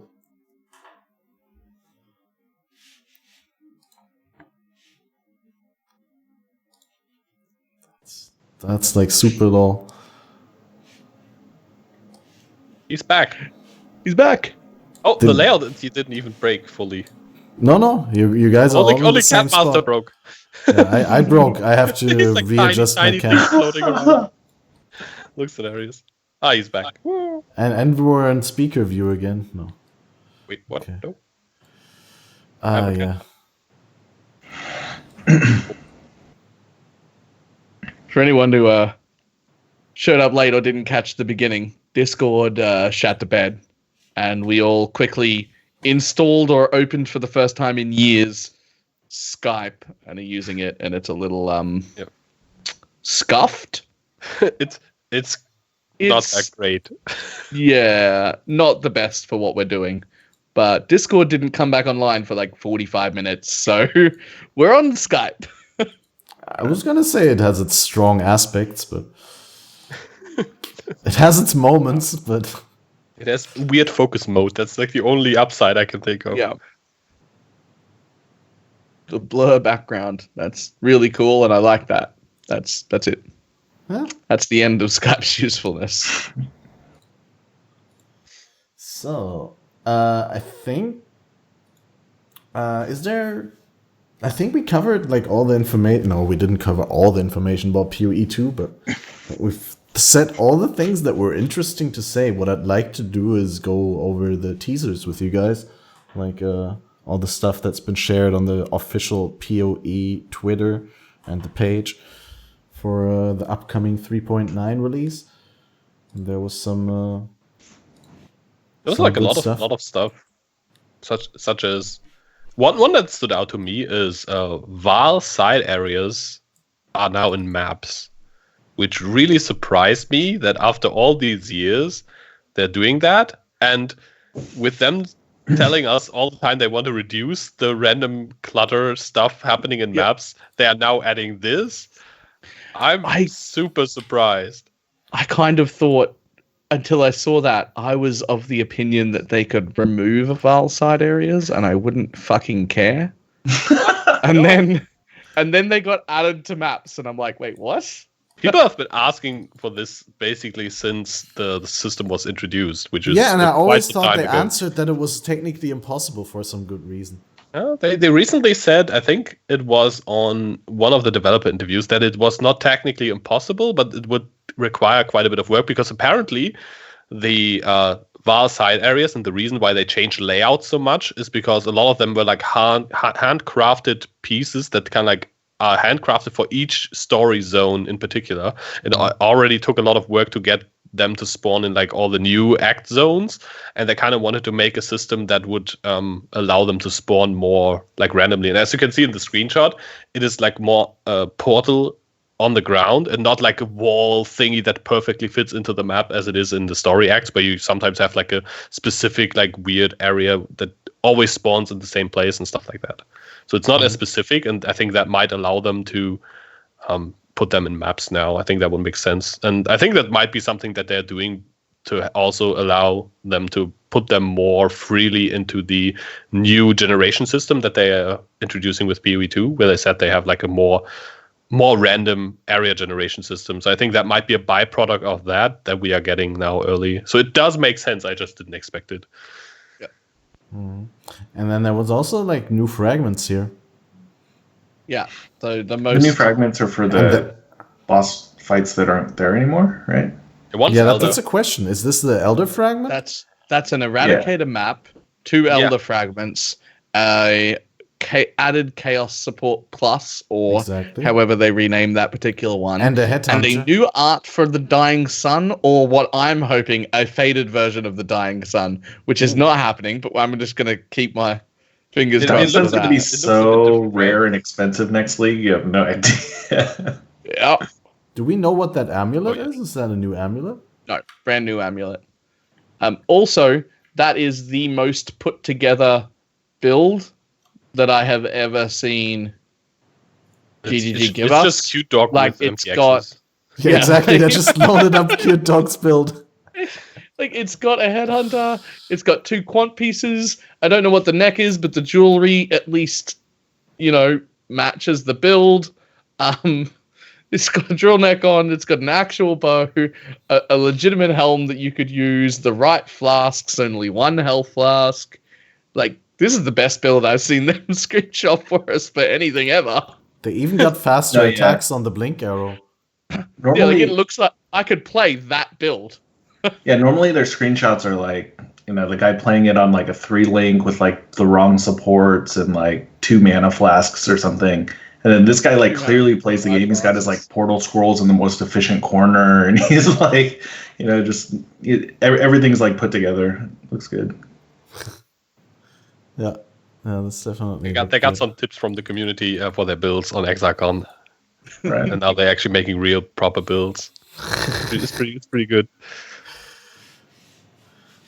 I'm not super excited for the new Vaal side areas. I don't think I'm going to spend that much time in zones with like no quant at all. Like the screenshot they showed, I think it was like a zone with like 10. Yeah, they don't inherit the map mods. It seems like it's a separate zone. Yeah,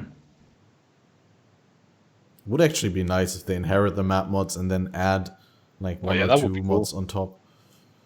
Then I think that actually it would be good to run them. Like if you take your map mobs off the map and add the quant, like 20% quant from the zone on top of that, and when you go in, and it'd be worth doing for sure. Ooh, yeah, that would be really cool. Plus you get like the vessel, which can like drop 6 links and whatnot. Okay, I think you said the camera. Yeah, I don't know how it Thi3n's camera again. I It's see it on happening stream. again. I see it on stream. The rotating funny through thing the is, for colors me, again. it works perfectly fine. But which is, I think, because I might be the host of the call now, because you dropped out and I put you back in. So that would be. It's back. It's back to normal on Yeah, stream. yeah, it works. But here's the first thing I thought of when you were like, oh, but if it inherits the zone mods and then adds its thing, until you're running a nice juicy reflect map with a cannot take reflect damage sextant, and then you jump into the Vaal side area. And it inherits It the reflect, gains all but your it's not mods. affected by the sextant. But not the sextant. But the sextant is also a mod on the map, right? It should get the sextant. Yeah. If it's like incursions or something like that, then you're gonna get all the stuff. Well, if it's like incursions, for sure.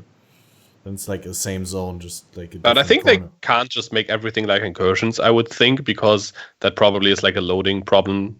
Yeah, you Because can't you have have it in. I mean, couldn't as have long it as you don't its have own like mod. everything at the same time in the same map. But sometimes you do. That's kind of like the thing, right? Yeah. But more Sometimes you have, importantly, like, the Zana and the Lich and the it's incursion. got its own mod. And if it's going to have a mod, then it has to have a load screen. There's no option there. So we got the most recent post here right on the screen. The new ballista cluster on the passive skill tree in 3.9 with the name Watchtowers that grants +1 to maximum number of summoned ballista totems for attack skills. A little bit of totem damage, 24%. Increased movement speed per summoned totem. And totem's action speed cannot be modified to below base value. Which is kind of huge when you think about, totems being chilled or frozen. Can it counteract stun? I don't really know. I think they'd still be stunned. You still need Spire or Stone. All right. That was what I was thinking. If it replaces or gets rid of the need for Spire of Stone to feel good. Yeah, when I look at this node, I think how bad the other node is on the other side of the tree. That's like +1 totem, -1 brand, can't actually do damage with anything. And then this one just gives you bond. like strictly good things. It's like a small node. Seems really good. I think ballista totems in general are going to be really good for single target. They're probably going to feel like dog for mapping. Like totem builds generally aren't that fast, but this one doesn't come with the drawback of not being able to do damage. So so you could just clear with like a lightning arrow and.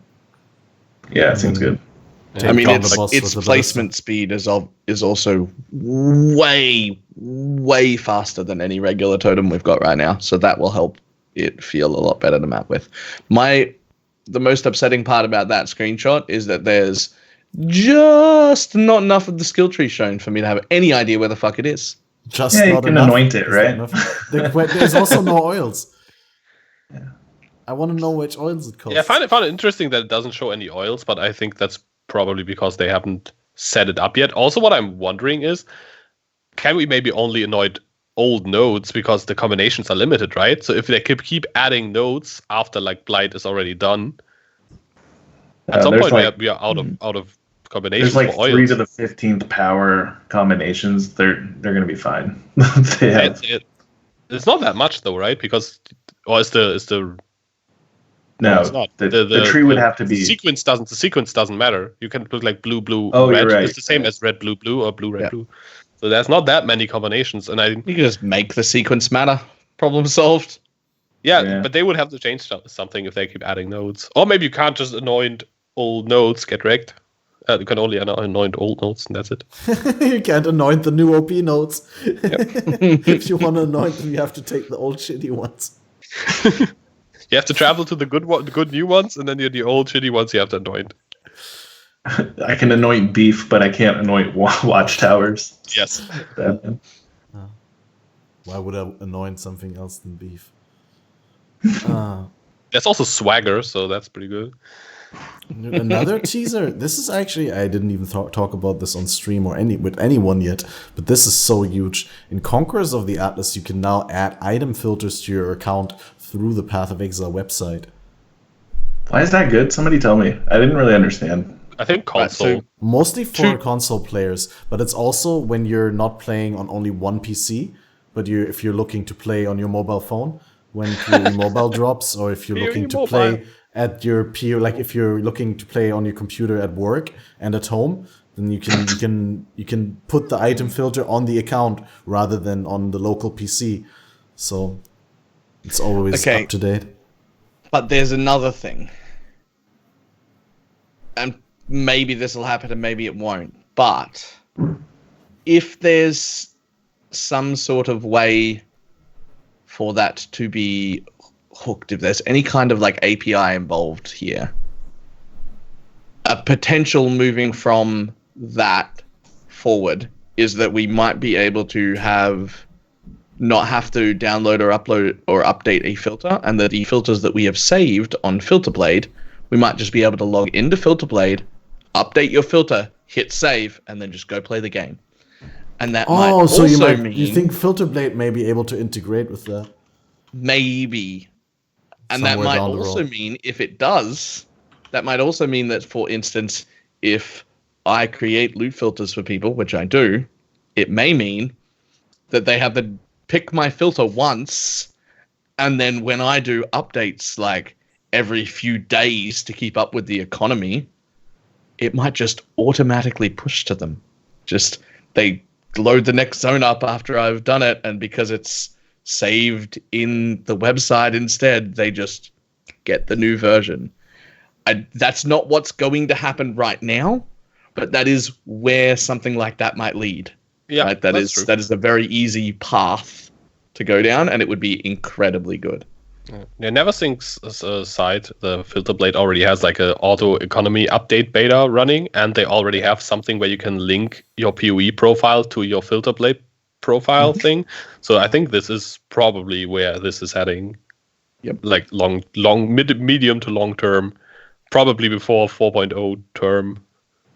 I wouldn't be surprised if I saw that happen in the next 3 to 6 months. That would be so cool for console players, because on console you can access a browser, right? So you can go to Filterblade on console, and then you don't have to, like, they can just completely cut out the download and upload step, but then just directly integrate and update it from Filterblade. Yeah, or what you could also, like, I don't know, you can log into the PoE site with your console profile, so you could just like have your phone or whatever open, like select a filter, click go, and your console boop has the filter on.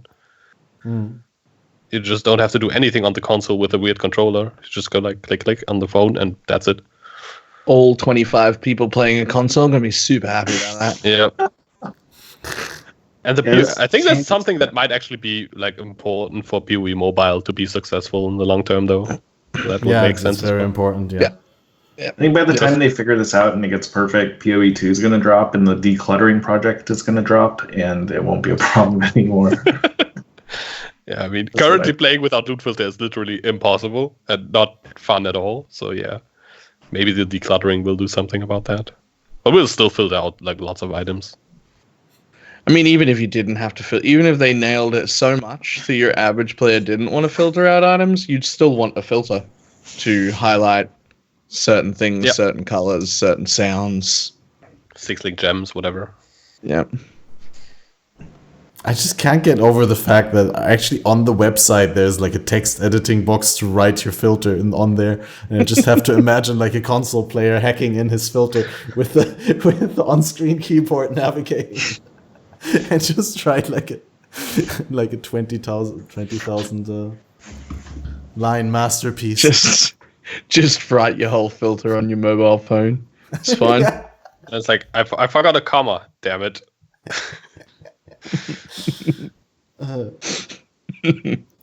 I think this is really important for like a very small amount of players, but I think it can lead to something. Yeah, I agree with that. It's a step into the right direction. It's like I like the fact phone that autocorrect. I like that they did the whole filter thing. It's really cool, but it does feel like a little bit lead hacker like to, every league get your filter ready and put it into the right folder and everything. And a lot of people are not that tech savvy, and they are like, okay, which folder do I have to put it? And then they put it into the wrong folder or something like that. Right? Like a lot of people are more like using the PC rather than like having that whole, I don't know, in-depth mindset of how a computer works, in-depth understanding.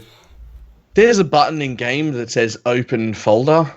That's true. That you're supposed to put your filters in, and I'm just like, I don't want to come across extra rude, but if you manage to fuck that up, you're probably not going to be playing this game for very long. Like that's like it literally opens to the folder. You click the button, that's the folder. You put it in there. That's not. Yeah. I mean, if you don't get that part right, you're probably also not going to play the game very well and understand the systems of PoE, how to interact stuff with gem tags. It's always nice. It's always nice to take off like burdens, like just barriers that like even if they're very very little ones, but like everything that could discourage people from getting into the game. Which can be, like, it doesn't have to be a lot in the beginning. Like, I think when I first started playing the game, I didn't instantly get hooked. And there was some things keeping me back from enjoying the game. And, I think if they just ease it all a little bit more, just like it was pointed out in chat, like, it just seems odd that the first thing, or like many of the things that you need to set up in order to play PoE are not actually in the in-game options, but they like outside of the game. You have to install third-party software and do like all these kinds of things. Like the more that gets decluttered or like simplified, the better. I think it's a good step. Yeah, I just find it annoying updating my filter, like having to go to the. I usually do it like filter blade, type in some stuff, click like save, download, put it in the folder, go into the game, go like load filter. This one, yes please, load. Would be so much easier with just like 2 clicks or whatever, and without tabbing out maybe, or on my phone. What's this? This is we already touched upon this earlier. It's the Conquerors of the Atlas Elder Guardians are no longer in their own instance. Yes. I can't tell if there's a screenshot of like. Can you see in the background if it's one of the maps that you're choosing from Xana, or is it a map that you have that you made yourself? We can't tell. They clearly like manipulated this. There's like one vertical gray line here in the background, but everything else seems to be gone. We've seen before that you can get them as maps, right? Because the Vaal side area screenshot has like an Eradicator map in the inventory. True. So we know it's both because they said Xana is definitely happening, Xana Quest. That was like the initial idea. But apparently they replaced the unique symbol of the map with the face of the Guardian? Just like it's on the Atlas, yeah. Yeah, but then I just have the name to tell me which map type it is? I think that should be enough, right? Is that good enough? Or? I mean, for this will be really difficult, but everyone else should really get this, right? Right. If it's like an implicit or something that you have to anoint to the map to make it. That's another question I have. I guess the biggest question is like, is it tradable or not? That's what it comes down to. Because is like it transferable? Can you like put this onto an existing map, or do maps drop with that, or do you only get them from Xana like that? Right. We don't know. I mean, like, I'm just in the world where like I don't know. I have 3 of my fragments already, and I really need the Eradicator or whatever, and am I gonna have to go buy it off 820? Can I just buy the map, from somebody on POE trade or what? Right. That's what I'm trying to figure out. Yeah. And hopefully, if it is just Xana only, she's like smart enough to say, okay, you've done these 3. Let me give you this 4th one. Thought that happened. I'm almost positive that it's not Xana only. Yeah. Because of that Vaal side area, we've seen a map in someone's inventory with Eradicator on it. And we've never seen anything.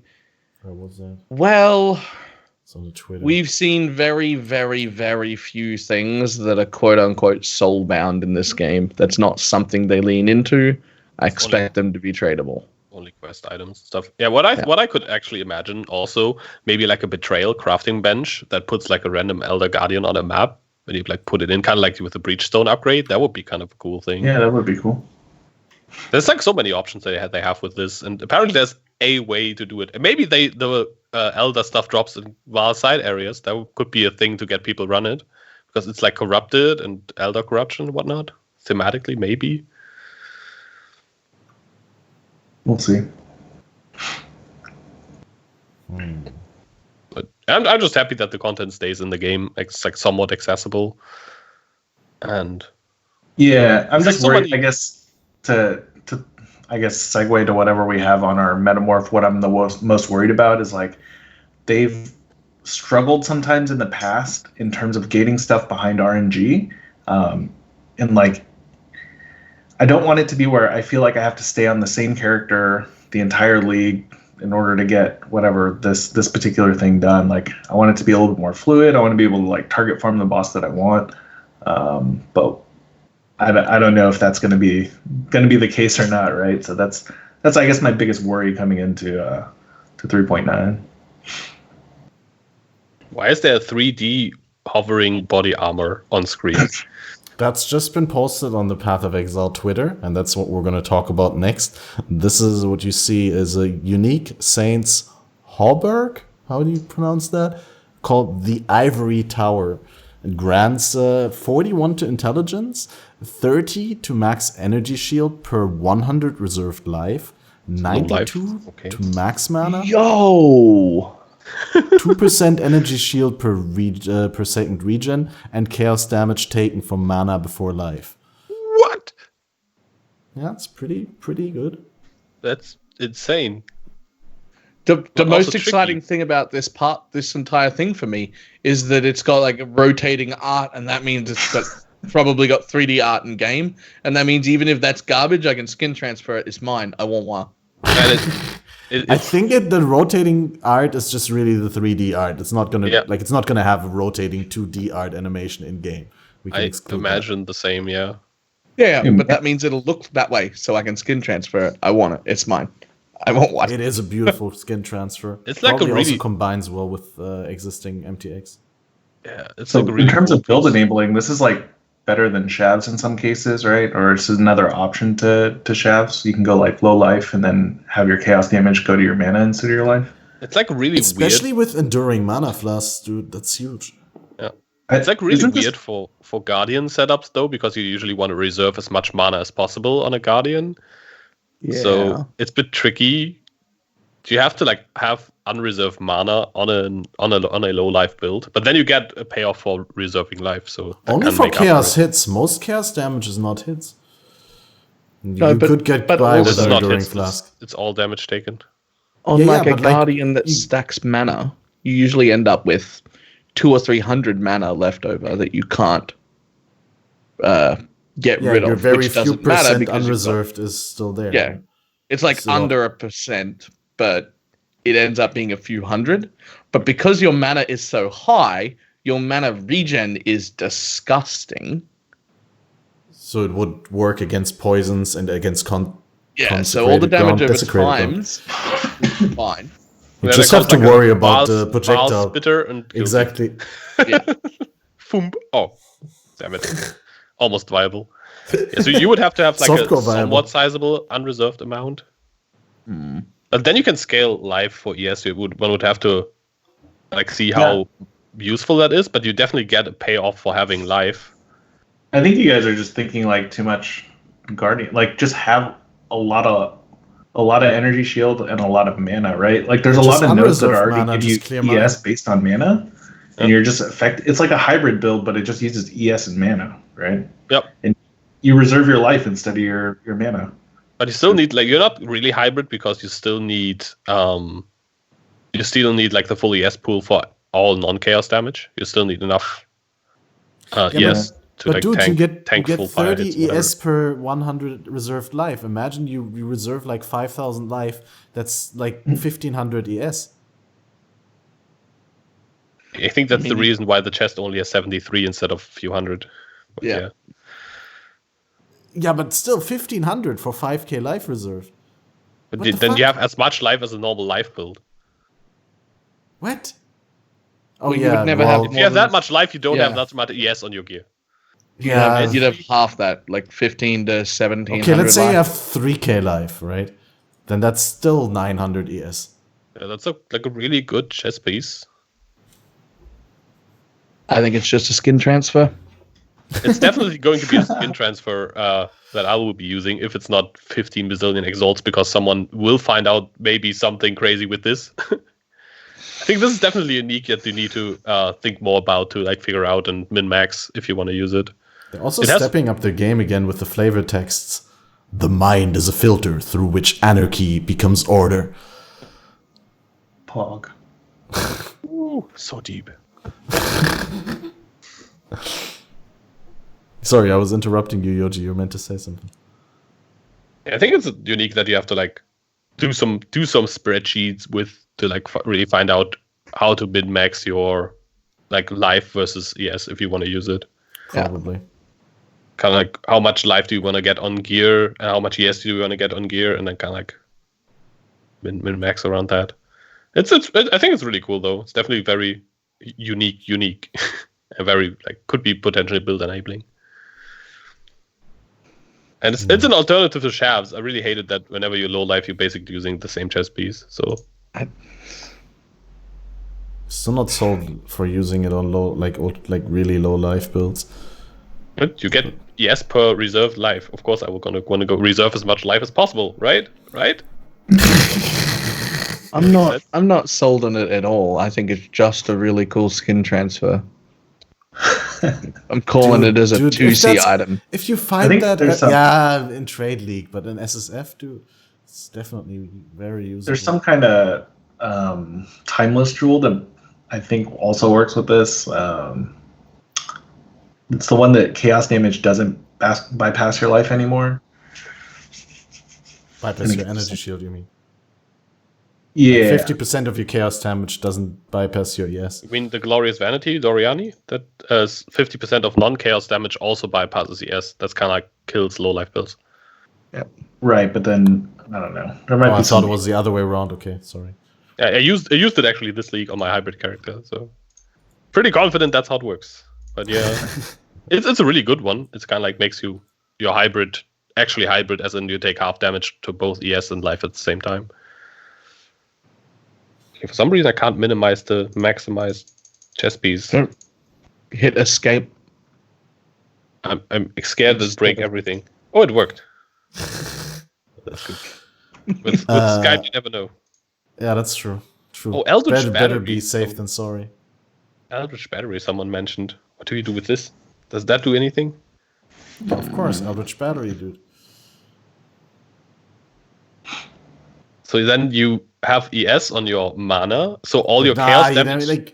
then you have to reserve life. You have to reserve life. You don't want EB with that. Because then you don't have ES protecting your life. No, but what would it do? Reserved life. What would it do? It would make your chaos damage, instead of going to your life, goes then to your mana 100%. But it still bypasses ES, right? So obviously. It does nothing. Am I thinking this? You still died at chaos damage, if that's the case. Yeah. It does nothing for chaos damage, and then any normal damage kills you because... Isn't there like some item that makes it so that... Wasn't there like a unique shield? The S shield does it. The if S you're not shield, on low exactly. life, you have if you're not on low effect. life. Okay, but then you couldn't be on low life. That's a brain fuck. That's definitely going to require some additional looking at. No, it gets worse, that shield. If you're not on low life or low mana, right? I think. I thought you were going to say it gets worse the longer you look at it. So if you just took chaos damage to your energy shield, to your mana, you'd take damage on your mana until it got down low, and then instantly get one shot because you'd lose the shafts effect. It'd be terrible. Yeah. I think mainly what this chess could maybe be used for is making like an ES build on like the non-ES part of the tree, kind of like without ES gear. You can basically put on life gear, then go low life with this, and have some unreserved mana. But I don't really see how you want to use this. But if you don't get ES scaling, then the flat ES is useless. Unless you get like lots of flat ES. Like some people do it with the strength chess piece. They get like a disgusting amount of strength, and it actually is enough at the end. Like those builds mainly don't really have that much ES scaling at all. They just get so much flat ES that it works. They also get percent ES. Wow. They get some percent, yes, yeah. Like a good amount, like 200, 250% to go with the flat. It scales both the flat and the percent because of the gloves and chest that they have to wear. Right, yeah, that's what they do. But they don't get percent ES on the tree. And you could use the gloves with this, I guess, if you really wanted to. Coruscating elixir. Oh, yeah, that exists. I think exactly. people have thought too much about it. It's a skin transfer chest shit. Maybe I'm wrong. I'll be happy to be wrong. Let's look at the agate amulet on the Warlord space thing. Let's put it like this. I hope it's not going to be worth much, so I can use it as skin transfer freely. Me too. So, Anger has 23% reduced mana reservation. Are you going to use Anger now that it has this mod? When you used it before, it had that mod, so I don't see why I wouldn't.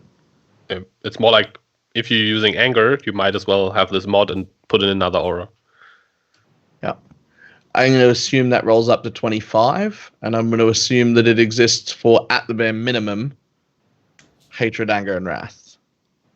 Not on this base, but yeah, probably like Wrath on the Crusader base and Hatred. There also has to be Determination and stuff, so you can roll some shitty mods. Yeah, absolutely. That mod seems pretty tame when like amulets exist already that make Anger free.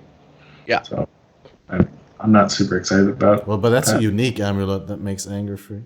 That's true, right?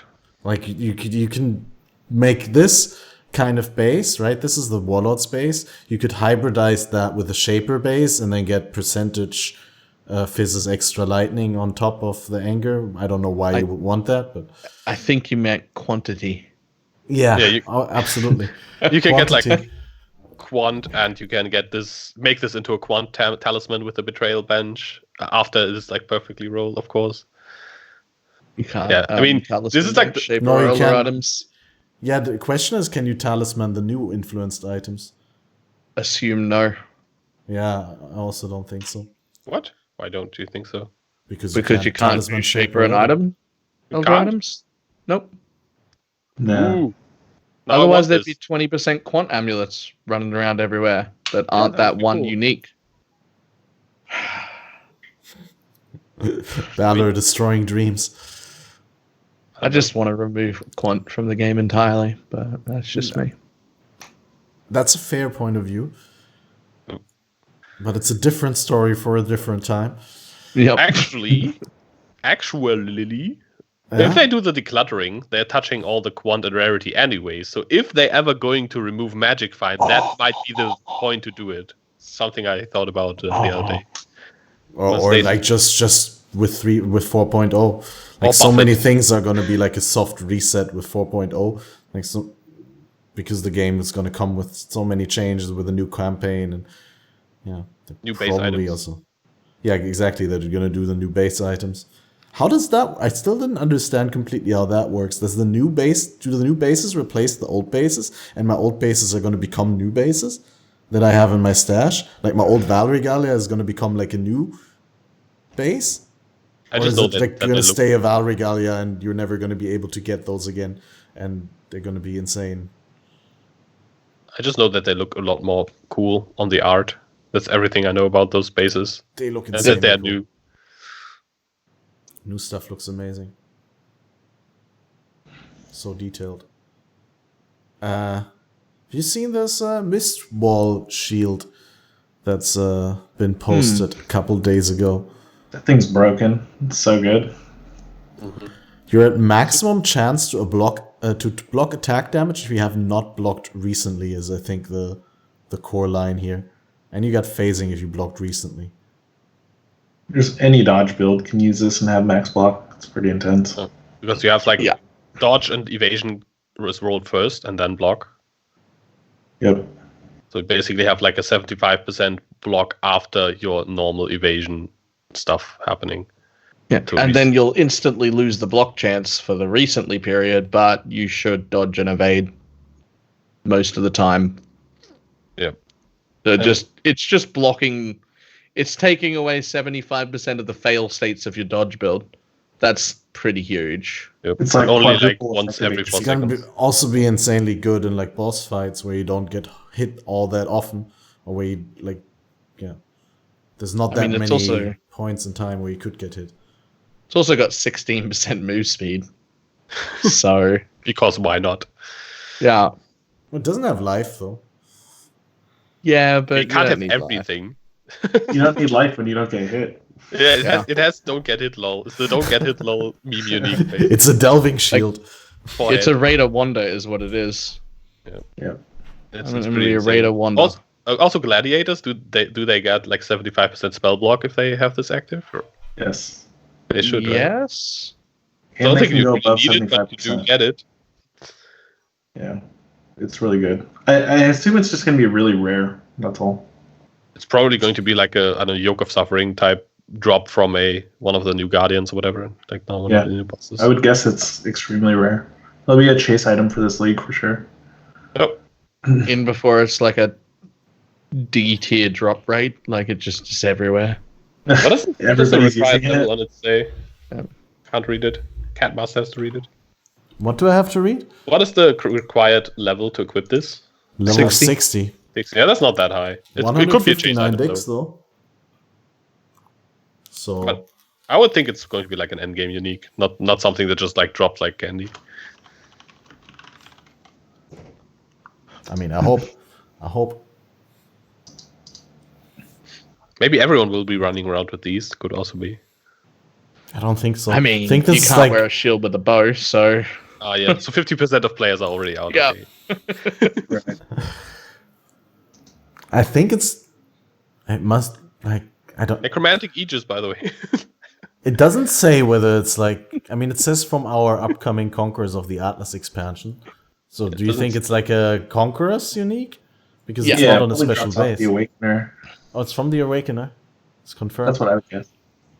It's also my guess, but it's not confirmed. I think nah, I think it'll be a Guardian drop.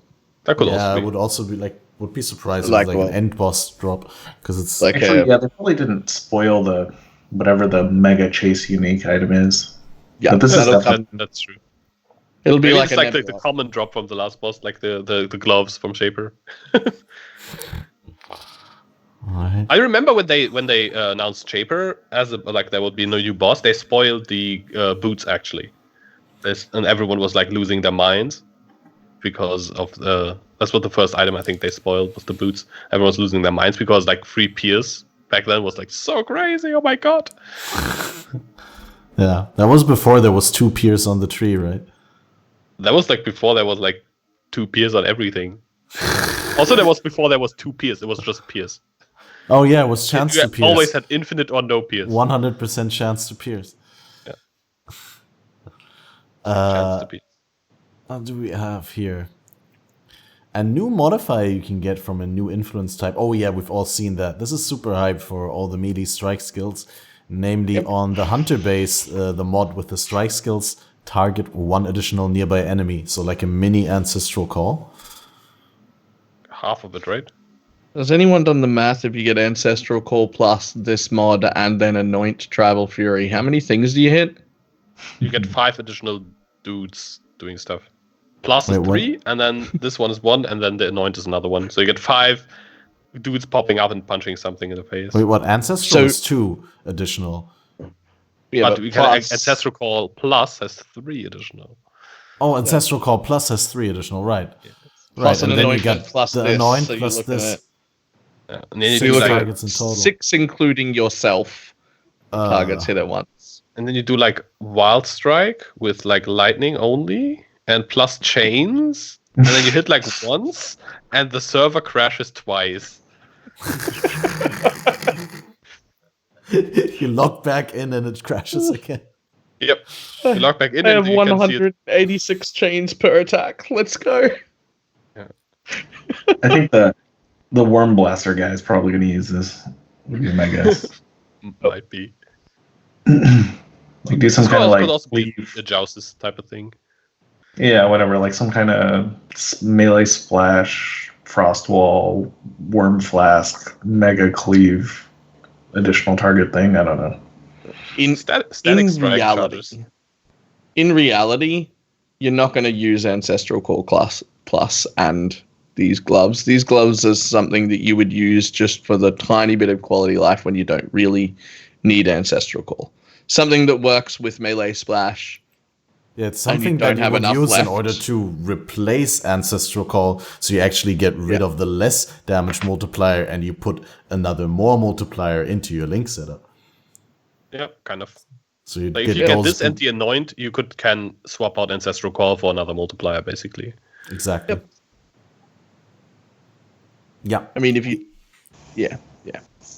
I don't think it's going to actually be properly used to stack, 6 different versions of an attack. I mean, it would be cool if you're doing like breaches in like 40% pack size maps with Molten Strike build. Yeah, sure.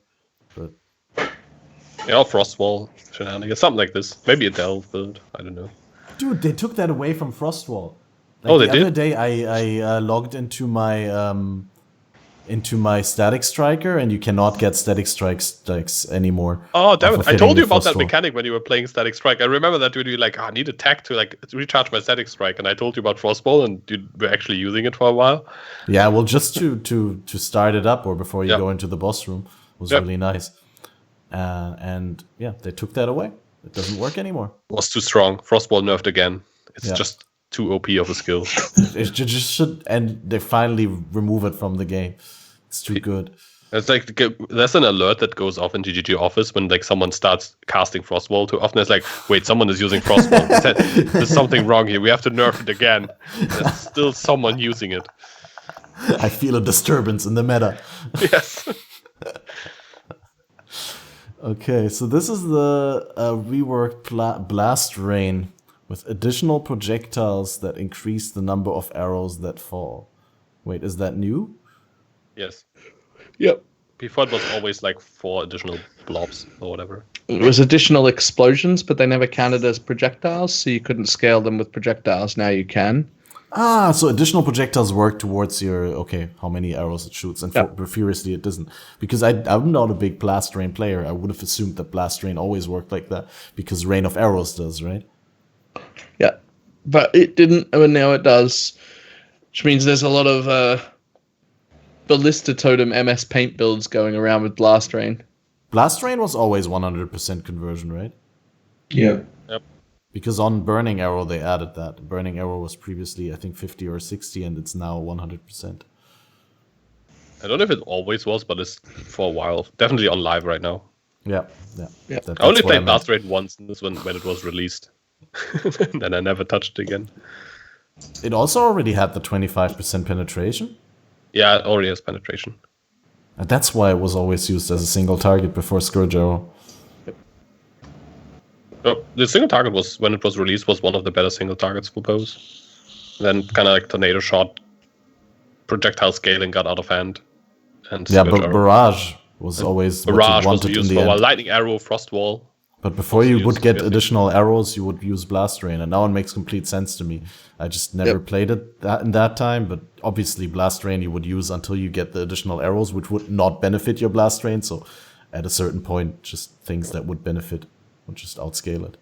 I think it kind of feels like a change that should have always been there anyways. It kind of makes so much sense that it just probably is just a better way for the skill to work. It looks like the least interesting of the reworked bow skills to me personally. Yep. Well, it just looks very close to what it used to be, so it's not super interesting. It's just a numerical and scaling buff. Yeah. But yeah, here's the Burning Arrow, which, like I said, got the 100% fizz converted to fire. Now gets fire damage over time multiplier as a quality bonus, seemingly. It does more damage with Ignite, and it also inflicts a debuff that deals a percentage of the Ignite damage to the enemy it ignites. Yep. Which is interesting, that it needs not just 88% more damage with Ignites, but also a separate debuff that does 39% of the Ignite damage. And dot multi. That's, well, the dot multi is quality, but yeah. Yep. Like, wouldn't you just give it more Ignite damage? Why have a secondary mechanic? Well, because the secondary mechanic cannot prolive. I think Right. I don't think that's the issue because it's only needed for single target. I think the issue is they wanted to get rid of the threshold rule. Yeah. Yeah, probably. The double ignite rule. And they kind of wanted to buff the ignite, and this is not an ignite, right? This is like a secondary debuff that's not an ignite. Yeah. So they kind of wanted to like give it a bit of a single target edge without allowing too many shenanigans. Clear auto, yeah. Because the clear would have been insane if that bonus was in the ignite. I think the clear is still fine. Like Prolif, ignite, GMP burning arrow will clear probably better than current fireball ignite clears, and that's already good enough. Yeah, it looks really good. You don't have Vaal fireball though, so that's. And the debuff also, like, just to point that out, as stated in the gem description, the debuff stacks up to 5 times. So each debuff deals roughly 40% of the ignite damage, I would assume, at level 21. And then 5 debuffs is like 200% of the ignite damage on top of the ignite damage. Juicy. And yeah, down here it also confirms that sudden ignition will no longer drop and existing versions will be modified. I think, as I said, I think that's might be actually like a reverse reason to put it in. So what I like about this debuff thing, stacking, is that it kind of creates an incentive to keep attacking a boss more often, to keep your stacks up, to do more single target. Because mostly for ignite builds, I played Divine Ire Ignite in Blight mainly, and the playstyle is charge up, shoot, and then run around. Don't do run around and wait, kind of like dodge stuff, which is good. But sometimes it felt like, I don't really have like many ways to increase my DPS by playing well or whatever. That was just like a hard cap on your single target, and I think that's something a lot of ignite builds suffer from, like just mechanically. So this makes a lot of sense to add that into a build, especially because bows kind of get quite a bit of attack speed really easily. So you can utilize that a bit. Also barrage, I guess. Yeah, I was gonna say barrage support, just 5 debuffs stacked, easy clap. Ballista totems too, you know? Yep. Yeah, the great thing about ballistas is that on the gem they already come with 3 totems max, right?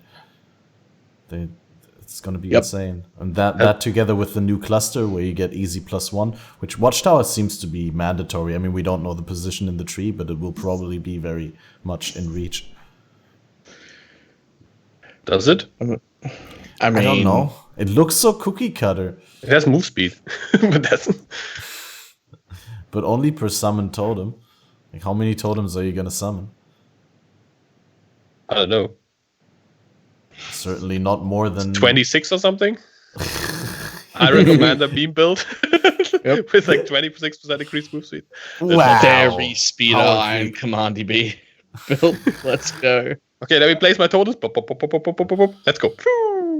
Yeah, I don't know why I feel like the ballista totems are going to be like ridiculously overpowered. I feel like it's going to be this patch's whatever Winter Orb, Cyclone, minions. Yeah, summoners. It's definitely going to be insane single target for sure. It already is, right? In a live version, like Siege Ballista, Iron Commander already does insane single target because you get like 16 totems or 12 totems pretty easily. Like, think about what this patch wants, right? We're building these crazy bosses that stand in place and do 5 different mechanics or whatever. Yep. Like, isn't that just suited for ballista totems? Like, you just preload your totems. I mean, the boss is gonna spawn and you're just gonna obliterate it. Yep. It's like kind of like miners or trappers. It's like chuck it all in there, press the button, boom, yay, loot. Yeah, I mean, people always come. I mean, you know, guys, like probably when you streamed the last couple of days, people were also already asking you what you're gonna start the league with, and then you always have to say patch notes. But before the patch notes, I just tease people on Twitter.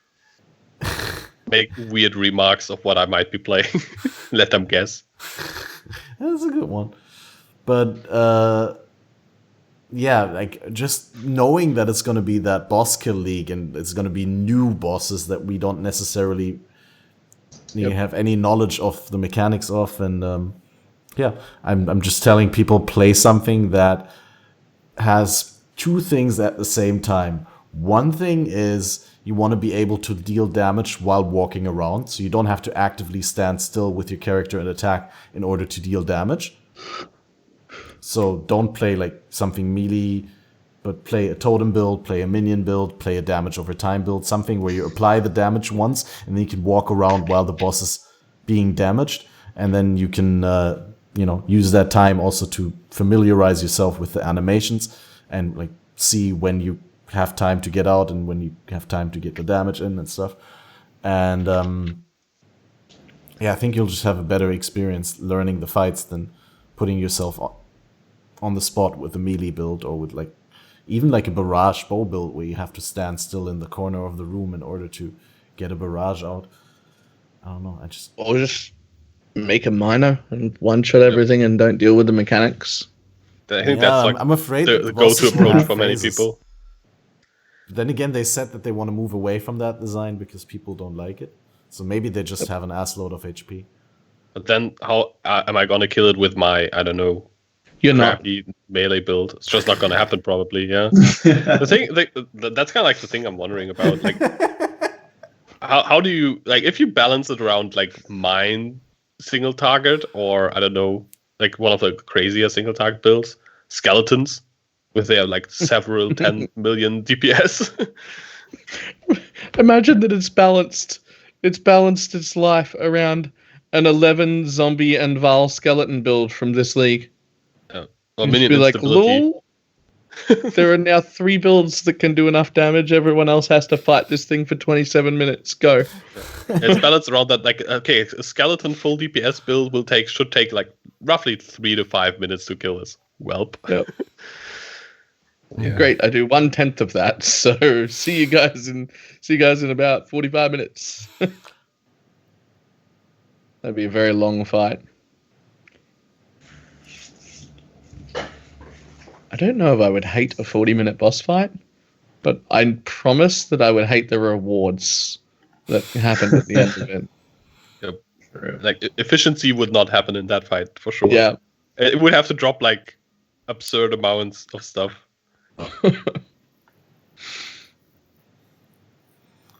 So you were already saying earlier, like breaches, we need splinters because some build enabling uniques are gated behind access to breach lords' domains.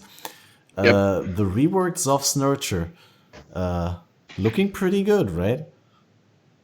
I guess. Yeah, you just need flat fizz from something, right? So abysses or whatever. You also need whetstones and quality it up. True. And it hurts to look at it. Its biggest problem to me is attack speed.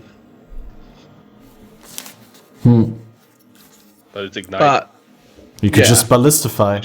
You just hit, like, if you're with Burning Arrow, for example, if you're playing like GMP Burning Arrow with this, you just hit once and clear the screen. That's like, have some peers or whatever. That's it. Just play a trapper and not care about attack speed at all. That could also work, yeah. Yep. Burning Arrow Trap? There was once a build of the week that was Burning Arrow Trap, right?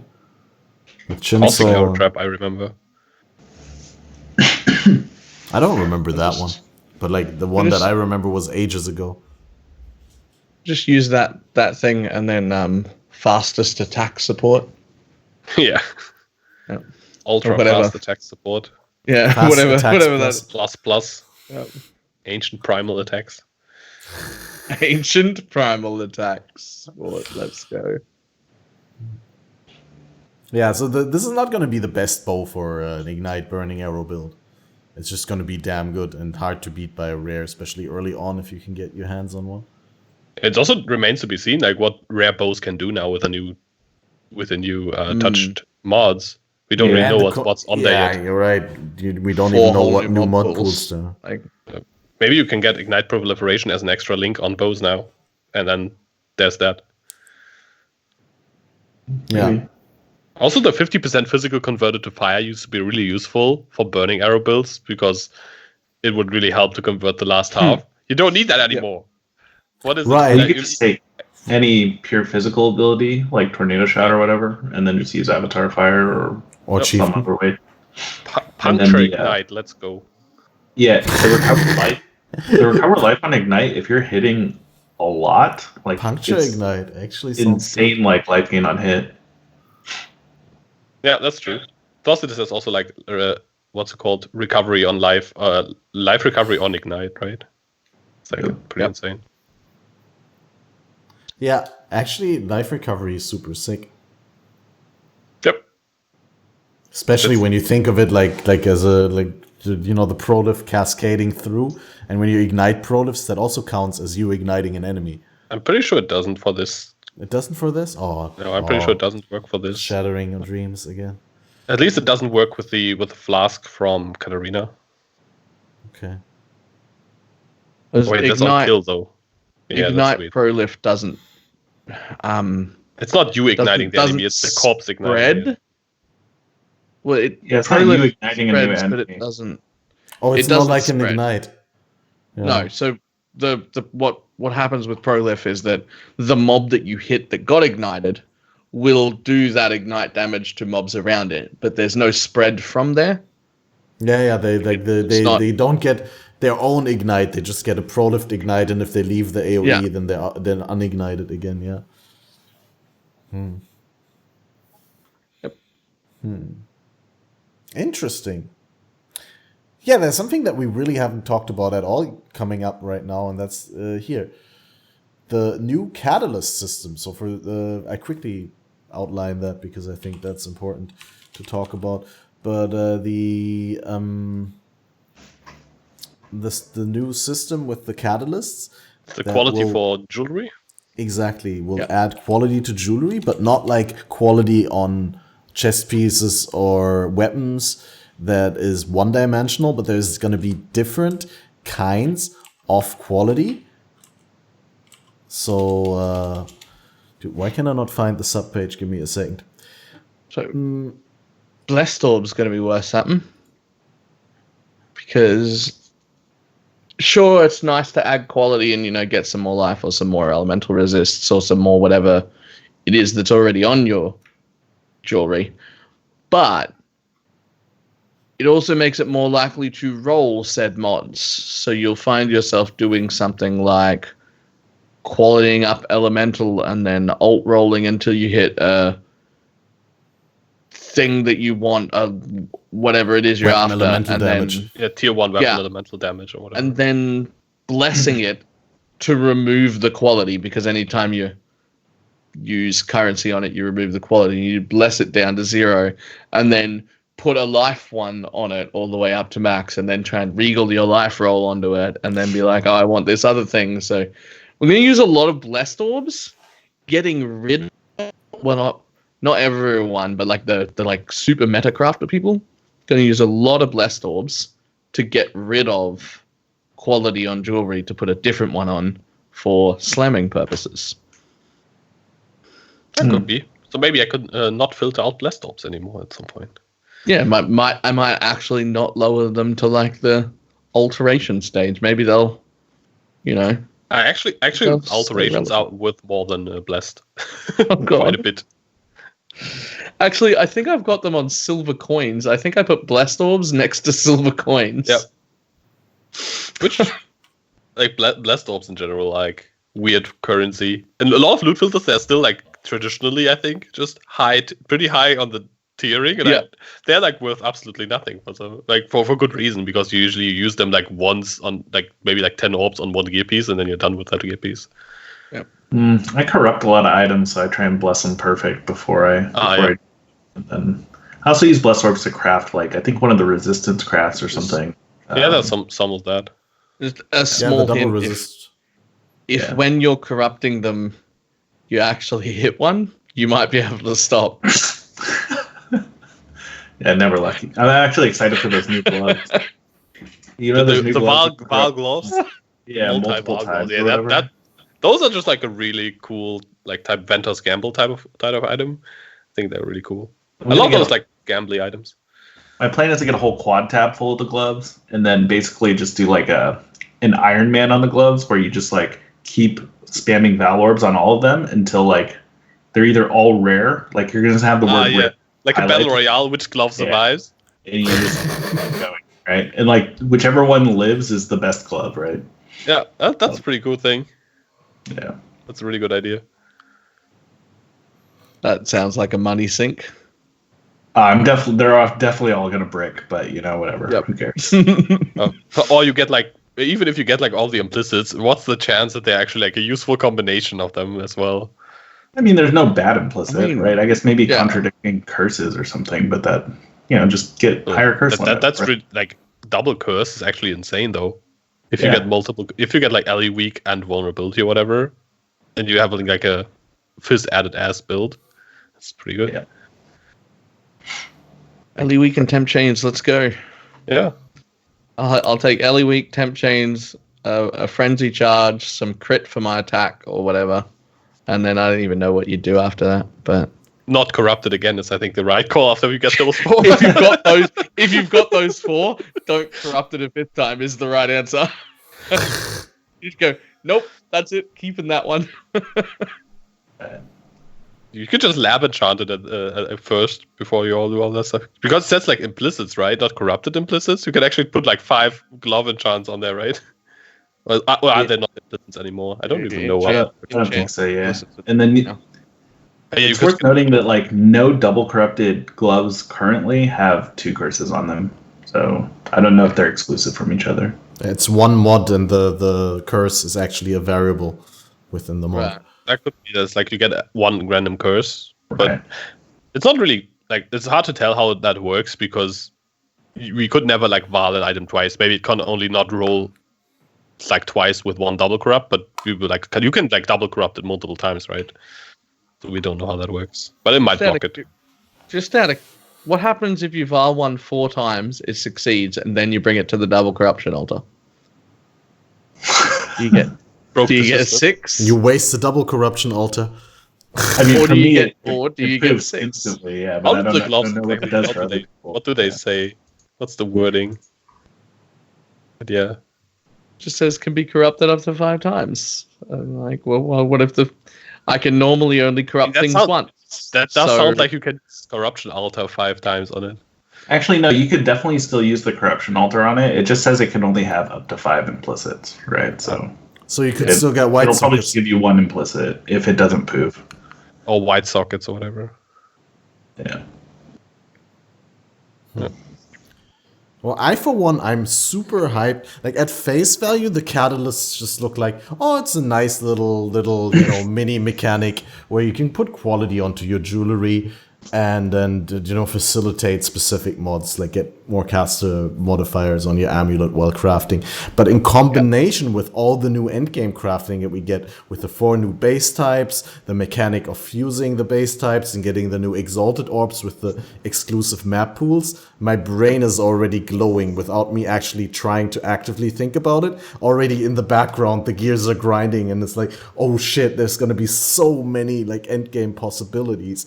Like so many ways to craft an item that benefits your build, and it's gonna take so long, like definitely longer than 1 league to figure out like the best crafts, right? I thought my brain was glowy, but it turns out it's just overheating. There's way too much going on. Yep. I mean, so in the beginning of the league, you're gonna use them to just soup up already good items. You know what I mean? Like just spend 20 quality on items that are already life mana, whatever things you want. Your tier life a tier 1 life amulet, you quality up, so you get 100 life on it. So you are expecting the quality, I think, is to be quite common.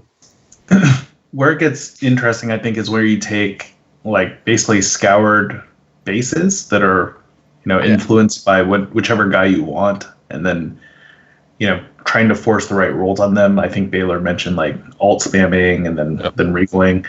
I'm not sure if you're going to be able to bless the implicit down to 0. I mean, if you can, that seems awesome. But we'll see. Like, the crafting options are going to just be immense. So it's not blessing the quality down to 0. As you use crafting items on jewelry that has quality, it lowers the quality. But once you have the right roll, you don't want to change it. You don't want to alt it more. So it'll be the cheapest. It'll be the cheapest currency item that doesn't re-roll my item. So you'll just be spamming blessed orbs, not worrying about what your implicit is, because each time you did one, it would lower the quality by 1. So if you want to change... The quality does nothing for the blessed outcome. It might actually be that the blessing does not lower the quality. It doesn't consume the quality because it doesn't... Shh, don't tell them.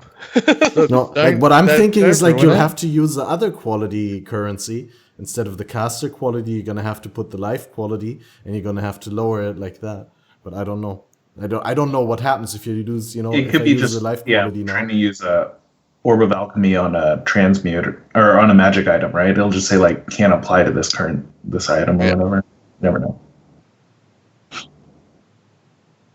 Yeah, those are the catalysts do look exciting. I mean, I think it's been a long time since jewelry got anything kind of exciting, I guess. And so implicits on belts, implicits on other items. It's going to be kind of weird where like I think maybe. Will it work for unique items too, or do you have to put the quality on before you chance the item? No, we've seen Astramantis with quality, and they haven't said anything about it having to be applied beforehand. Yeah, I think you can just toss it on there. Okay. I think they showed like an attributes quality Astramantis with like 120 attributes or something. Does it remove the implicit? So after I double corrupt it, no. Nope. But you will have to quality it first because you can't apply currency, etc. But it's just quality. It's pretty much the same as normal gear. Yeah. So now if you like corrupt anything that's like rings and amulets as well, people, if it's like not qualityed after the corruption, people will meme about that as well. It's not only chest pieces and and helmets and gloves. Nice. Yeah, I'm actually like not too excited about the whole thing because I usually don't go that deep into crafting, and it seems kind of like not super exciting getting 20% of extra stats. I was just like, whatever. Like the quality on gems on jewelry for me is just like, okay, I guess. Yeah, that's what I was saying. Like that's the exact view how I view it. It's okay, I guess, because normally I don't really dabble around that much with crafting. But seeing that I play mostly solo self-found, I'm going to be interested to craft on the new OP influenced rare items. I feel like the quality is going to be insane to combine with that to facilitate better outcomes. I don't know. I think it opens up more builds for you guys that are build crafting. Like Yoji, if you get 40 extra resist or whatever from your 3 jewelry slots and your belt slot, and now you can use a unique something where previously you had to use it for resist plugging. It just opens up like more suffixes, and like there's gonna be a bunch of stuff that you want to put in your build, right? Like I want the tailwind on hit, and maybe I want to do the resistant thing on my Venter's gambles to get make them give like 100 to balance my Wise Oak. Oh yeah, Wise Oak balancing would actually be fine-tuning your Wise Oak balance with the currency, like with the quality. Yay! Okay, I'm sold now. You convinced me. It's cool. Yeah, it's crazy. That's awesome. Bloody, just you already mentioned it, but tailwind on crit. It's like, excuse me. Crit builds really needed that buff. Like what? Because you know what my bow raider needed? Deadeye. Half of the entire Deadeye ascendancy. Yeah, it's a bit. It's basically a nerf to Deadeye if that thing is like somewhat attainable. That's like half of the reasons to go Deadeye is gone. The other one is like Chain, I guess. It's worth noting that the actual Deadeye Tailwind will be roughly twice as good as Tailwind on Boots because it stacks effectiveness up to 100%. So not roughly, it'll be exactly half as good as the normal Tailwind we're used to from Deadeye. But that's fine because that's in line with Slayer Overleech.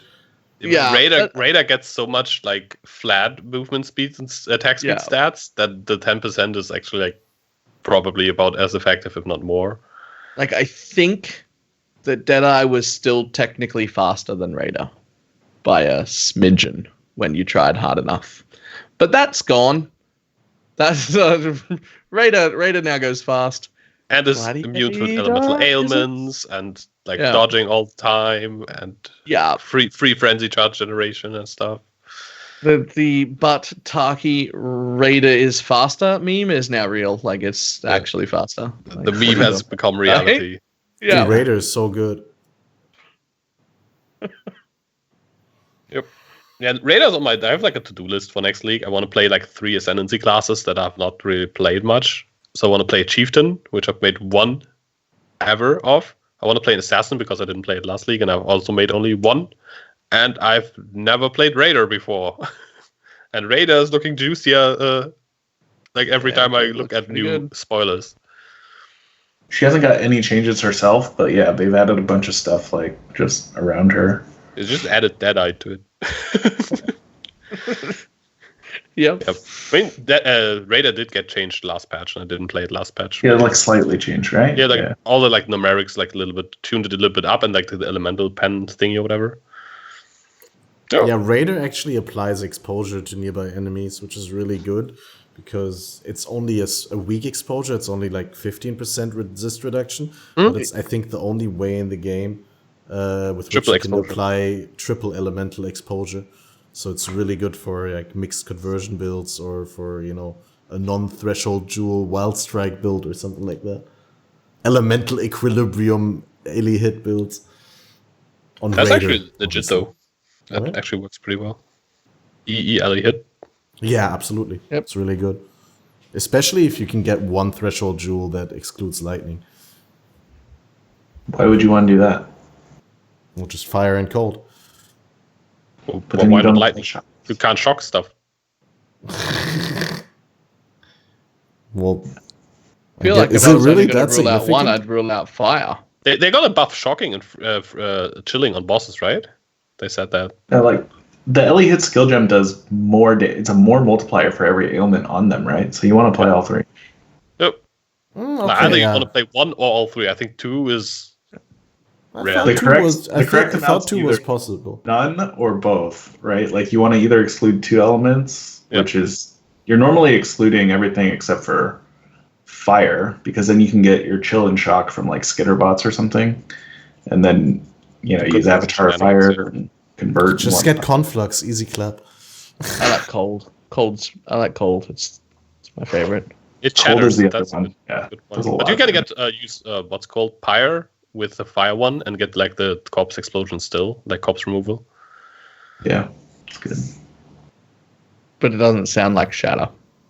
But it actually sounds pretty cool though. It's like a crunch sound.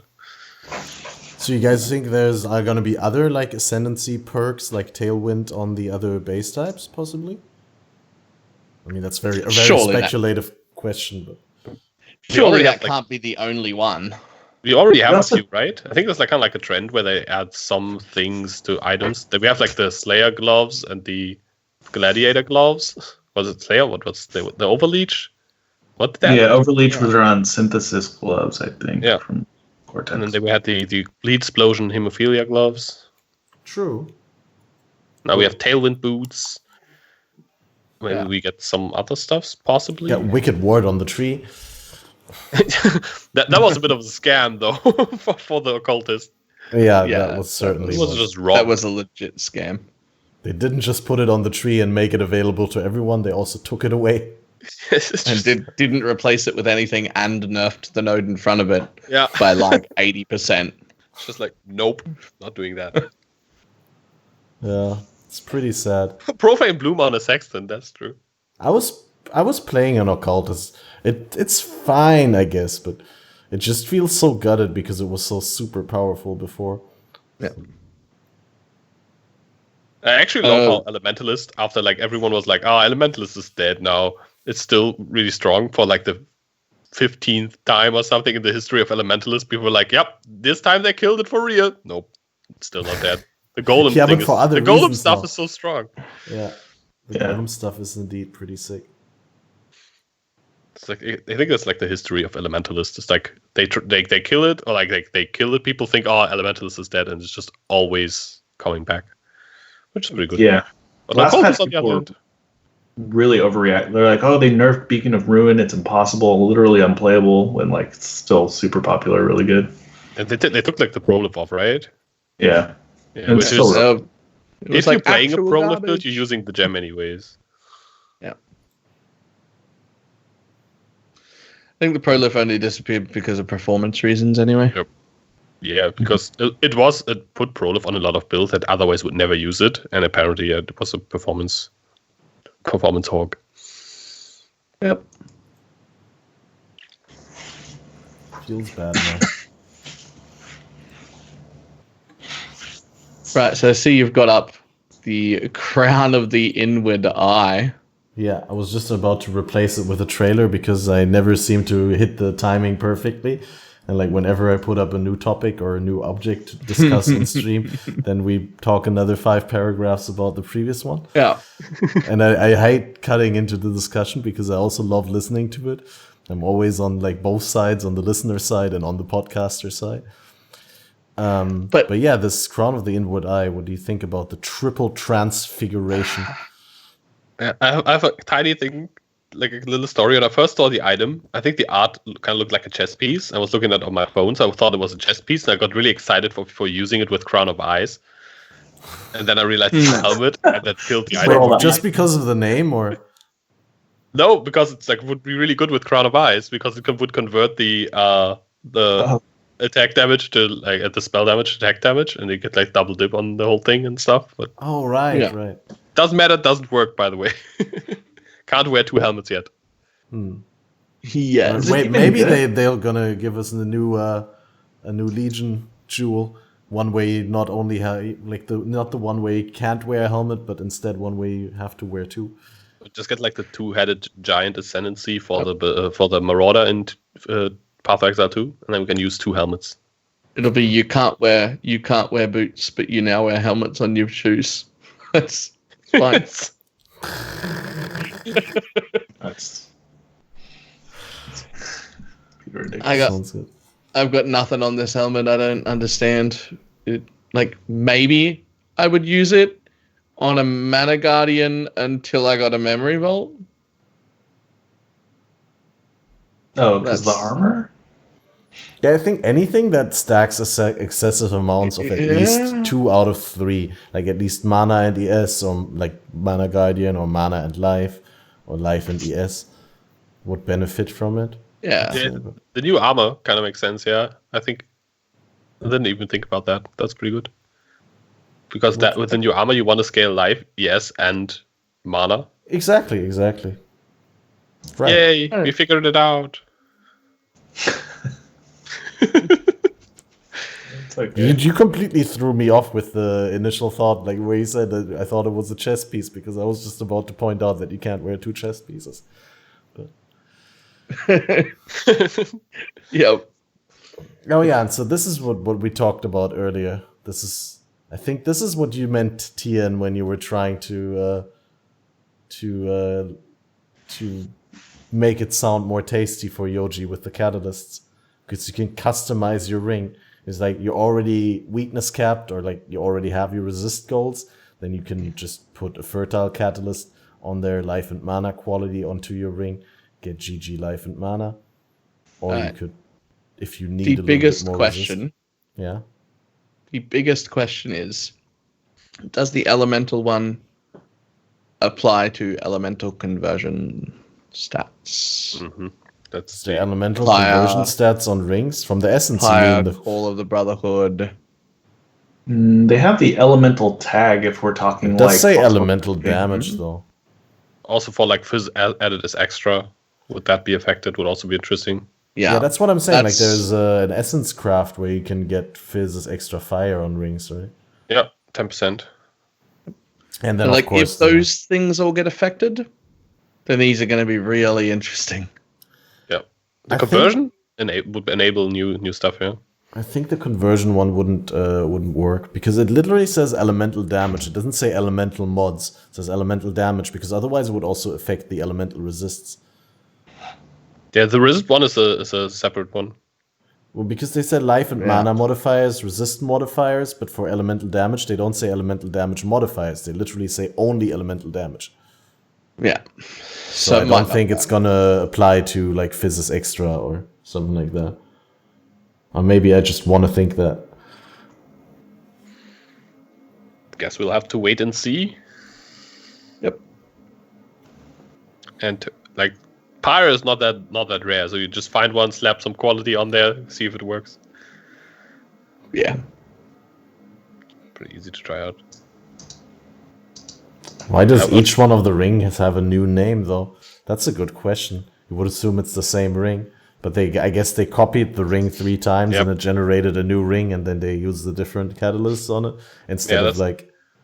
That's what I thought as well. That's like some weird database spawn shenanigans probably, because it would have made sense if it all had the same name. I guess they could have Eternal Orbed it. They really cared for making it consistent. I think maybe when you add a new quality item, maybe it just goes over or something. I don't know. Could be weird like that. Yeah. That would be funny if quality would actually re-roll the name. But can you actually roll quality over each other though? Like maybe you don't have to bless over it because yeah, that's what I was wondering earlier. Whether you can like remove the elemental, like the resistance modifier quality by applying the life and mana modifier quality. Can I have hybrid qualities? No. Why no? Well, because we haven't seen it yet. But why not? So probably not.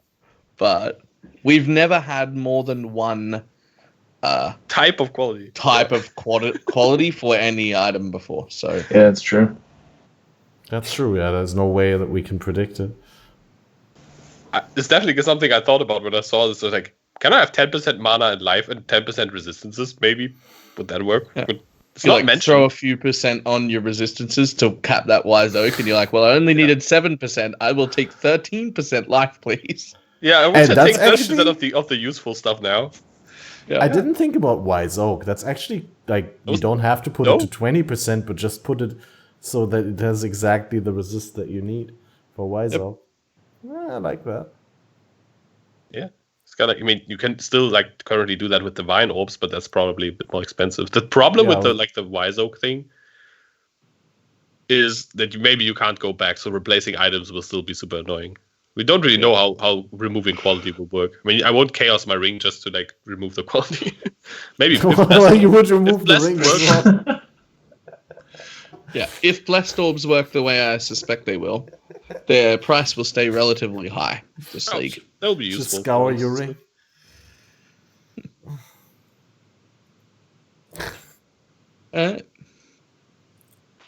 So, and then there was one more teaser here, right? Probably. Yeah. No, it was just a new divination card. We already skipped over a divination card. There are like 2 fishing-related divination cards coming, by the way, which I found interesting. Wasn't there like an entire announcement with divination cards? Yeah, they did I feel like this thread is not complete with the Conquerors teaser. I usually go to the Reddit sticky post. That's usually more maintained. You know what's the most interesting thing I've heard in the last few months is that when Fish Krilson was first put in and they recorded all the voice lines, they've all been available since that day, and not all of them have been triggered in game yet.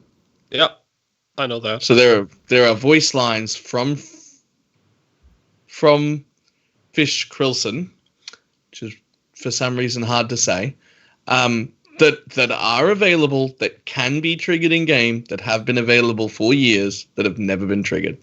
I actually have not like the complete set of voice lines, but I have a clip that Bex sent me when I did the reveal for the Reefbane fishing rod when GGG contacted some streamers with like lots of crits and dialogue on it and like some fishing stuff, because I was told her like, okay, I kind of need like something to make this believable, and like she sent me like some pans over like fishing exiles and like some crits and dialogue and stuff like that, and Reefbane footage. So I still have that. I don't know if like there's maybe anything on there that people don't know yet, because it's just crits and dialogue.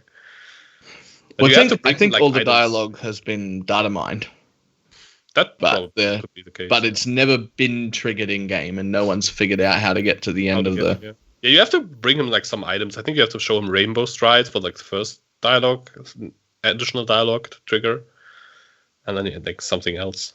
You have to wear a Fairgraze cap, and have a fishing rod and the fishing rod. They have to bring rainbow strides, and I think there's like some amulet. I think I don't know, but there's like a whole list of things that you have to do while never leaving his screen, because if you walk away, he despawns. So you can't actually get to your stash. So you need to get other people to bring you the items that you need. That's true. And they have to believe you that you have Krillson there, because they can't see him even if they're in the same map and in the same party. Only one guy randomly gets to see Krillson, which is pretty nice. I swear, guys, he's here. Yeah, whatever, dude. The fishing stuff is Have you guys ever seen Fish Krillson? No, I've never seen 3 Krillson. times. I've seen Havoc run past him in a clip. In a race, practice or he was like racing and she's like, "Oh, Chris, no time for that." Well, he didn't see it, I think. Well, he didn't see it. That could also be the case. It's just like on the edge of the screen, saw it, right? like he was tunnel visioning the layout. Yeah. I think he only saw it after. I don't know for sure. I'd have to ask. Yeah, I know that clip. That's a pretty good one. I don't think I've ever encountered Krillson. If so, I also tunnel visioned and didn't notice. I like the name of the div card here. Baited expectations. That's so fitting for a fishing item. Yeah, I think it's also like fitting for what this div card will do. I think 99% of the time you probably get Fair Grey Strikerhorn. Is that a fishing item? I bet there will be some not very interesting fishing items in there, and then you can get like a. It says a unique fishing item as well, so you can get like a Grief Bane. You can get what's the other one called? The older one. The other fishing rod. Song of Sirens. Yeah, Song of Sirens. Oh, I got that offered by Kadiro once in a race, and I didn't buy it. I still beat myself up to the very day. Kadiro, all right. Yeah, I actually had I think it was a Reef Bane drop in one of the leagues, which was but Reef Bane is not as remarkably rare as Song of the Sirens. I had a Song of the Sirens offered to me once by Zana in the shop for 1 mirror. That was pretty good. For 1 mirror? It cost 1 mirror. That was significantly more expensive than what Kadiro wanted for it. It cost 1 mirror, like what the vendor price. Yeah. Yikes. It's kind of expensive, apparently. It's super rare. So I guess I can't. I always complain about how I never got a Void Battery, but I guess that's where all that RNG went. I also never got a Void Battery. I actually have a Void Battery build plan for this league because I want to use them, because I never got one. But yeah, level 21 Vaal summon skeletons on this card. But whatever. Yeah. I feel like a lot of these cards don't really have they're now in the game. Yeah, great. There's Albino Roa Feather card is cool. Corrupted Skin of the Lord. I think the double corrupted Rigwald's Quills is going to be a target farm one. Yeah. But that one is going to be insanely rare. Yeah. And then the like a unique helmet with the lab enchant will probably be farmable. That's a cool one, I think, because it's a one I like that card set. It's just like you drop it's basically a way to drop a helmet that's already enchanted. Right. A unique one though. And depending on where the Bottled Faith one drops and how rare it is, that one's going to be a chase for sure. Yeah. Surely I'm not the only person that thinks that divination cards for boss items is really stupid and they should all go away. Yeah. I thought that was what you were going at when you were talking earlier about how it's boring that they just put the leagues in at 10%, and then you were talking about something about you were hinting at the breach unique items where you still need access to, but I thought you were actually going into that direction that, it's sad that there's build enabling unique items that are locked behind league content, and then once the league goes core, you actually don't end up getting the uniques from doing that content, but you get them from elsewhere, mostly divination cards. Yeah, I don't mind getting them from trade. I really dislike boss drops in divination cards like Watcher's Eyes and Starforge and now the Bottled Faith and things like that. I don't know, they feel very, no matter where you put them, no matter how rare you make them, I mean, mostly they just come out of div boxes. Mostly they put them, div boxes are kind of like the issue. Stack Mostly decks. they put them into very specific content. Yeah. Like I think Watcher's Eye drops from liches. Yeah, which doesn't even make sense. Why It's don't called you Eye make of it? Samurai, and the dude with the sword looks samurai-ish. That Yeah. makes total perfect. No, okay, yeah, I agree. Like, why don't you make it so that if you're killing Elder and it doesn't drop a Watcher's Eye, it instead drops a card? That would be a cool use of that card. Right? Because then if you're farming Elder, you're slowly building towards a Watcher's Eye no matter what your RNG is. I mean, I could still drop don't a whole really have one that much of or an a issue quarter with of like with how it works currently, because you still have to farm liches, which is still like a boss fight to get slowly grind out like a Watcher's Eye, or if you want, let's say you want a Void Forge, and you can't do well, you have to farm beachheads, I think, because it drops. That's where it actually drops. If Void you Forge actually card. like want to target something, but if you're not targeting something, I mean, like anecdotal evidence. Last league, I got a disfavor out of the void, which I how was that even? Like I got a gambler set, turned it in, got a void out of the gambler set, and I got a series disfavor out of the void. I think the Void, though, I think I'm cool with the Void giving like such crazy rewards, because that's kind of like one of those like one in a 100,000. Yeah, I don't whatever mind the shot. void, but the void does give you things that you can get from other card sets. Yeah, but I wouldn't mind like that at all, even if that gives sometimes crazy rewards, because most of the time you get like total crap, and it's kind of like anything can happen button, which I always like. Yeah, it's kind of like the I don't Wobber mind Jack. that. I just don't like that I can target farm boss drops by not doing boss content. It just feels wrong to do that. That was sort of thing. kind of what I was trying to say. You still for the most part, you still have to target farm boss content, just different boss content. They usually put the you boss don't. cards into other bosses. Yeah, but that's not where you get them. You get them from divination card Yeah. boxes and stack decks and stuff Mainly like those that. two. Mainly those two. But that's where most of them come from. People aren't farming bosses to get these cards. They Yeah, just and that's, like happen. most of the results, most Star Forges in the market are probably not from Shaper, but from those cards. Really? I don't know for sure in the case of Star Forge. I People mean, do a lot of shapers these days because of the freaking hideout. yeah, Yeah, and the I Solstice don't know Vigil. about that specific. Watcher's Eye might be a better example for that, maybe. Or even though, also not that rare. And most of them are not that good. I think Watcher's Eye, in general, is such a good item. I'm a bit sad to see it, like, rotate a bit out. I hope there's, like, some similarly interesting item that you could I'll tell you coming what. back. Next league, most of the Watchers Eye on the market's going to come from them cards. Yes. That is for sure. Yep. And that card is going to be really, really expensive. So you want to do every single lich that you see. Yeah. Keep your Abyss Sextant, use your Abyss Yeah. Scarabs, or use, do it that, all. yep. That might actually be one of the better roles to do, because like, what was Abyss, like 2 chaos this league? Yeah, it was one yeah. of the cheap ones. Pretty If cheap. it would stay one of the cheap ones, which it might not, considering the Watcher's Eye card, but yeah, could be a good like kind of like farming thing to do. Yeah, I actually like the card that gives Unending Hunger, by the way, that was up earlier.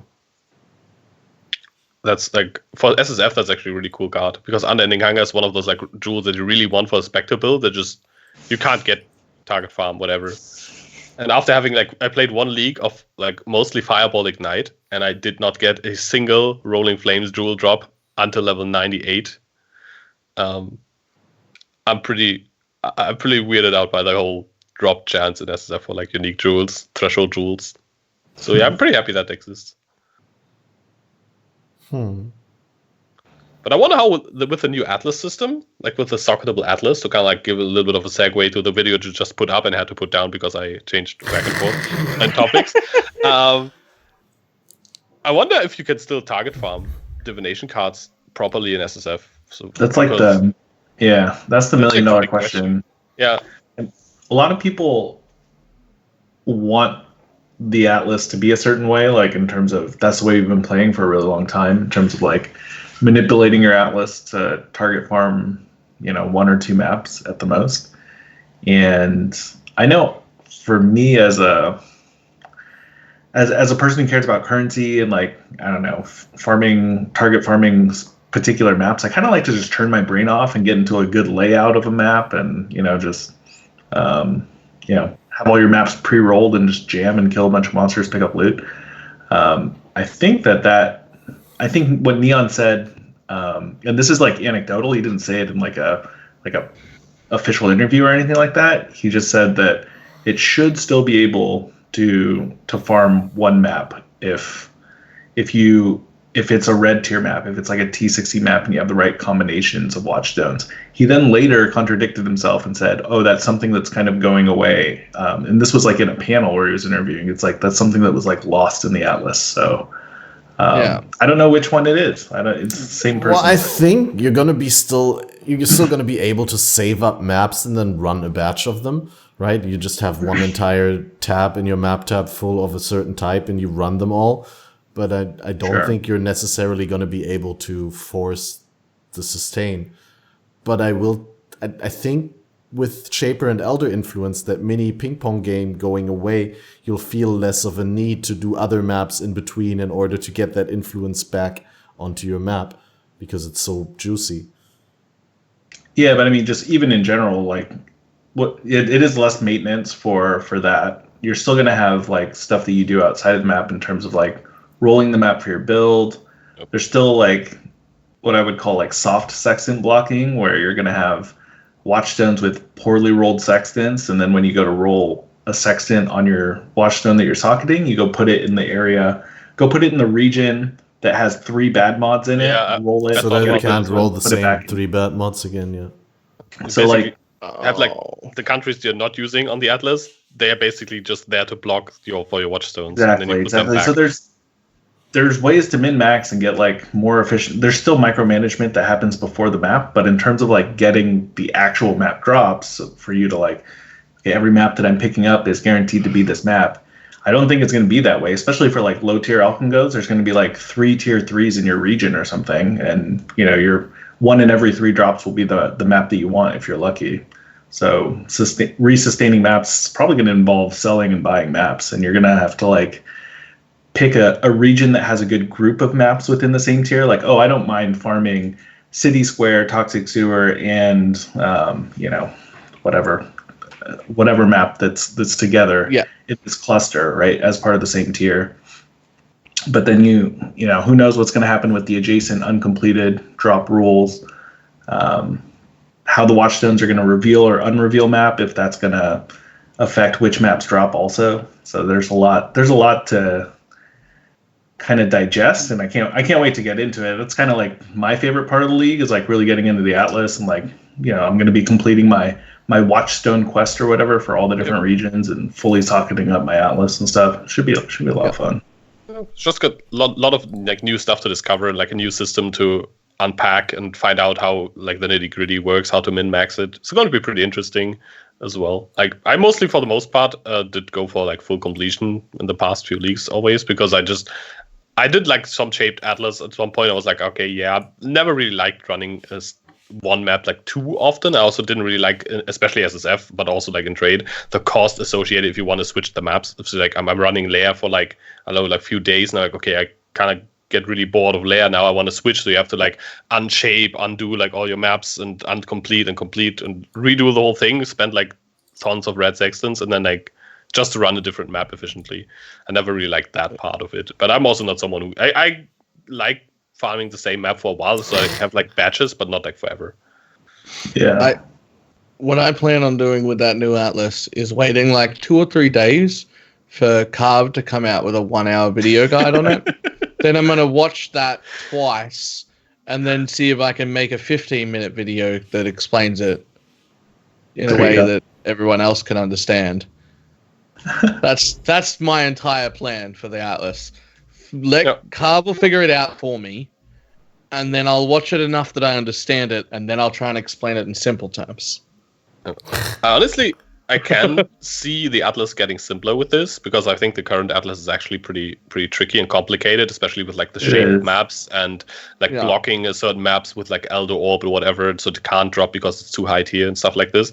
I think that's actually, the current system actually pretty complicated, and I think Carr, for example, was also one of the guys who said he's actually afraid that the system gets simplified a lot, and loses lots of is customizability, which I'm personally not like too afraid of for myself personally, because I don't use the customizing system as much anymore. But I think that's definitely like a potential issue of the new system. Yeah, like I'm still gonna play a lot, but if they take away my ability to target farm a map, like that's one of the things that I spend, maybe instead of spending 300 hours, I'll spend 200 hours or something on the league, you know what I mean? Because I just don't want to be stuck in like torture chamber or cells or whatever, like just doing bad layouts. Yeah. I mean, you probably still won't, like, you will still sustain enough good maps. Like, if you look at all the countries, I think Grimro did a pretty good video on that, where he kind of like analyzed how many good, mediocre, bad layouts or whatever is there. Like, he tiered them all up. Most of them have pretty like similar amounts of like super good layouts, like decent layouts, and most of them don't have that. They actually spread out the bad layouts as well. So I don't think you will ever be like in a situation where you're like, oh, okay, all red maps I have left are like cells and torture chambers now. So you might have to go from like running your, I don't know what is like toxic sewers, dunes or whatever. You have to go down to like I don't know what's like a second tier map, like a crater or whatever. Yeah, something like that. Where I guess the other thing is, yeah, you're gonna have like groups of maps. The keystones add this element of flexibility too, where it not only brings up, we can just assume what the watchstones do, but like one probably will unlock more maps, one will be whatever influence for the Conqueror, and then the other one will be like, I don't know, what tier it is, right?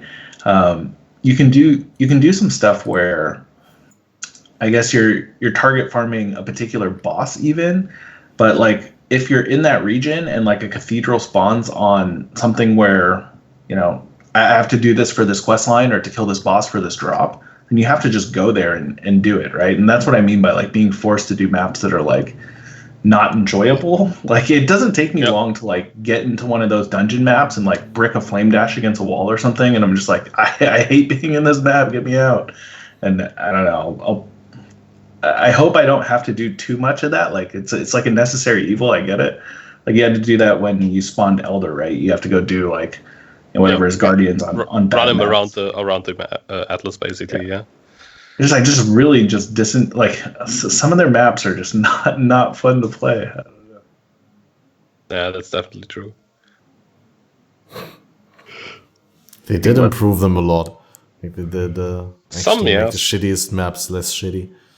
I mean, for some maps, they have just like so bad layouts. Like no matter how many mobs they add into that, they would never be fun to play. Maybe at some point they will get efficient to play, but like let's say like a dungeons or cells, they will never feel good to run that map. And currently, like a cells is like a huge map with like tons of packs like stuffed into all those like tiny little chambers, but it's just not fun to do it. I mean, like one thing they could do to actually add that, if GGG internally tiered all the layouts, and then like the shitty layouts, the slow layouts just get quant, and then the really good layouts just get negative quant, or like.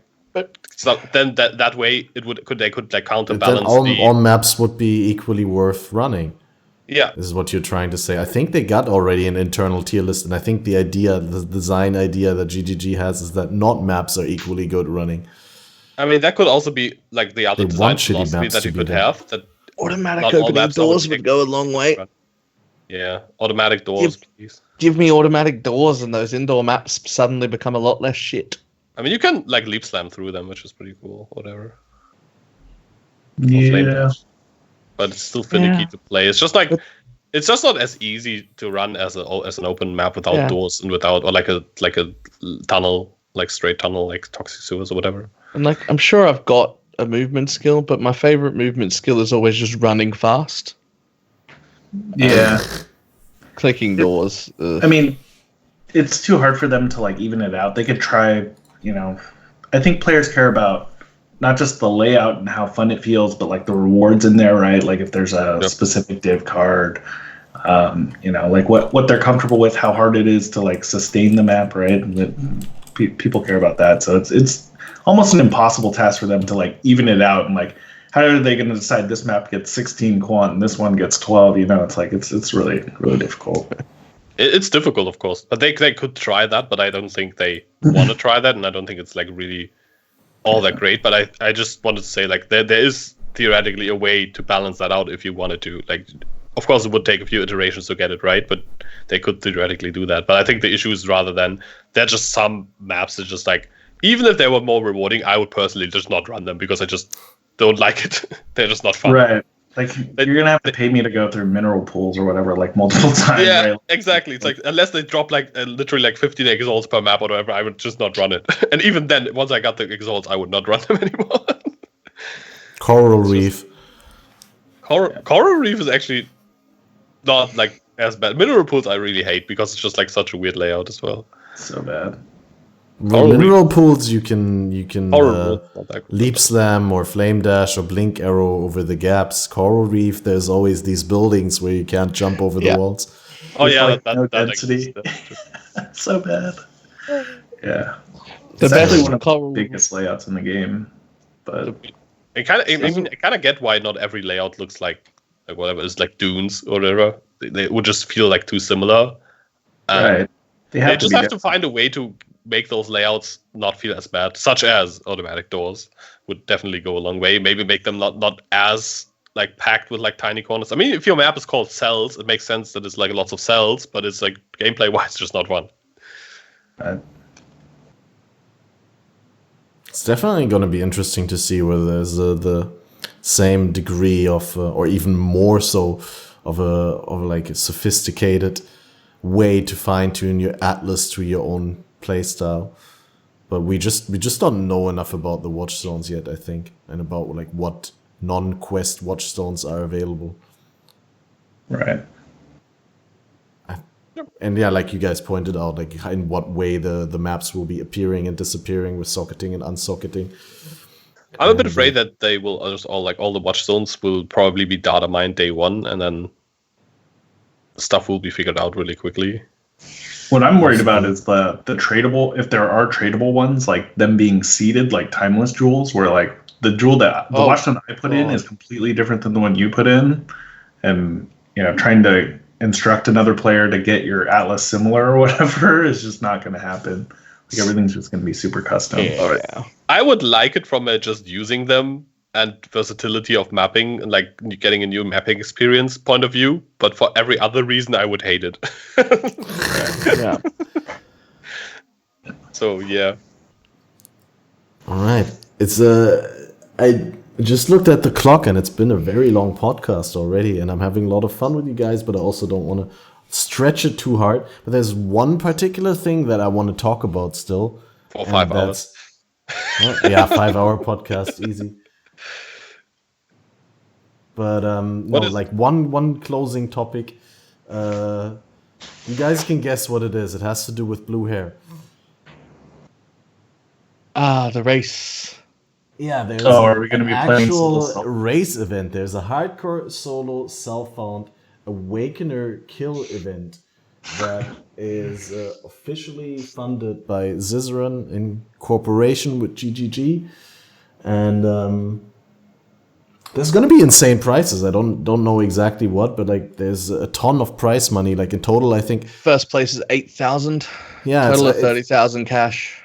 Yeah, 30,000 that Thi3n contributed, but there's also like almost another 30,000 in MTX that GGG provided. Yep. So it's going to be insane. I'm going to try and find the... I am pretty excited about watching it, but I'm going to be in softcore. I am the same. I am actually, kudos to Ziz for putting out like a really cool event, super generous. I think it's like really exciting. I know there's going to be some fracturing of the player base because hardcore is already pretty dead from what I understand, and so like maybe taking away half of the player base to go do this thing is gonna kind of suck for Trade League. But they're also going to take a decent amount of softcore players and thrust them into hardcore so they're self-found. I just think it's really cool that, first of all, whether you like the event or not, I think it's cool that GGG is helping support Ziz run that event, which is like a good thing, silver lining for if it's not your cup of tea and you don't do hardcore solo self-found, which I do not, it's cool that GGG is like partnering with him to put out an event with like MTX prizes and stuff like that. If if another event in the future is something that you're interested in, it could be a second good. And they're doing a pretty decent amount of work on it too, because like they've put in the page, not just talking MTX rewards. Like they've had to make the page, they've had to track the kills. They decide who all the winners are based on, who actually got the kills.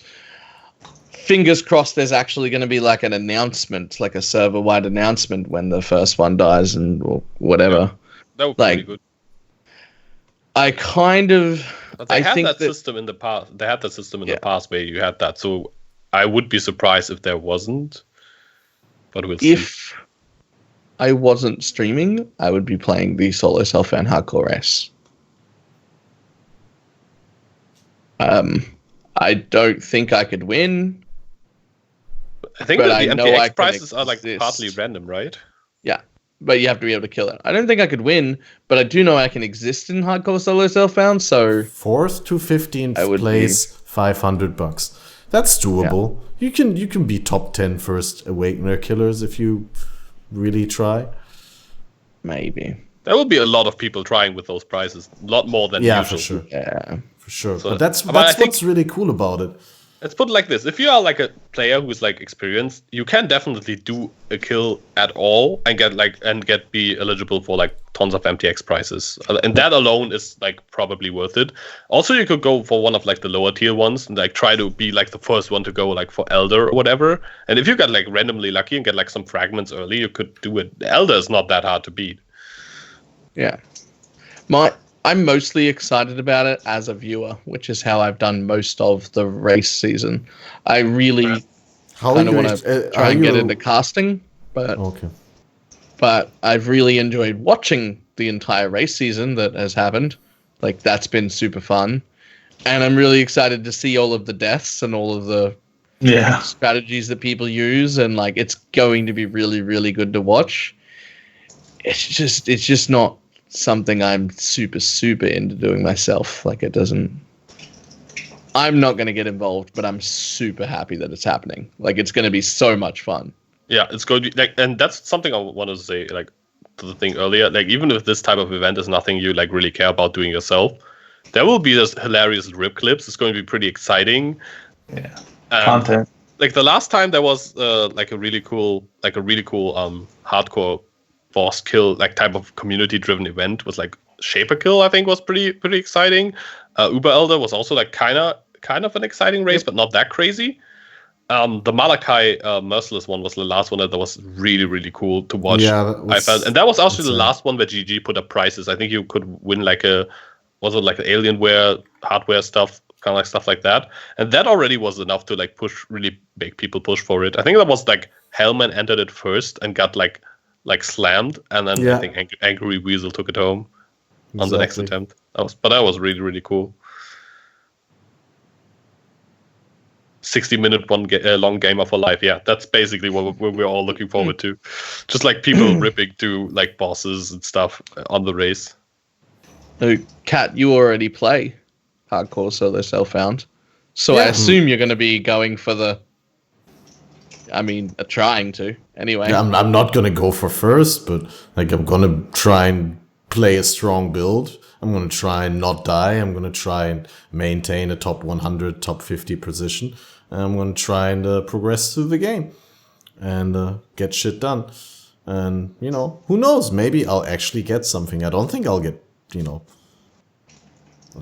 a high placement, but for all I know, right, like maybe I just play a build that will be really good at it for whatever. Like, we don't know the fight at all, right? So it's a little bit also which horse are you betting on? And it could be. Don't think it's going to be that much of that. I think it's going to be a little bit more skill, like, of course. It's going to be standard players getting really quickly, uploading a video, everyone studying it, or even like Ziz actually practiced the Shaper fight in standard before he did it in hardcore, for example. So that's only because he lost option. the race. Huh? Only because he lost the race. I watched him talk about it, where he was like he Ziz wouldn't won have the first practiced Shaper kill in hardcore.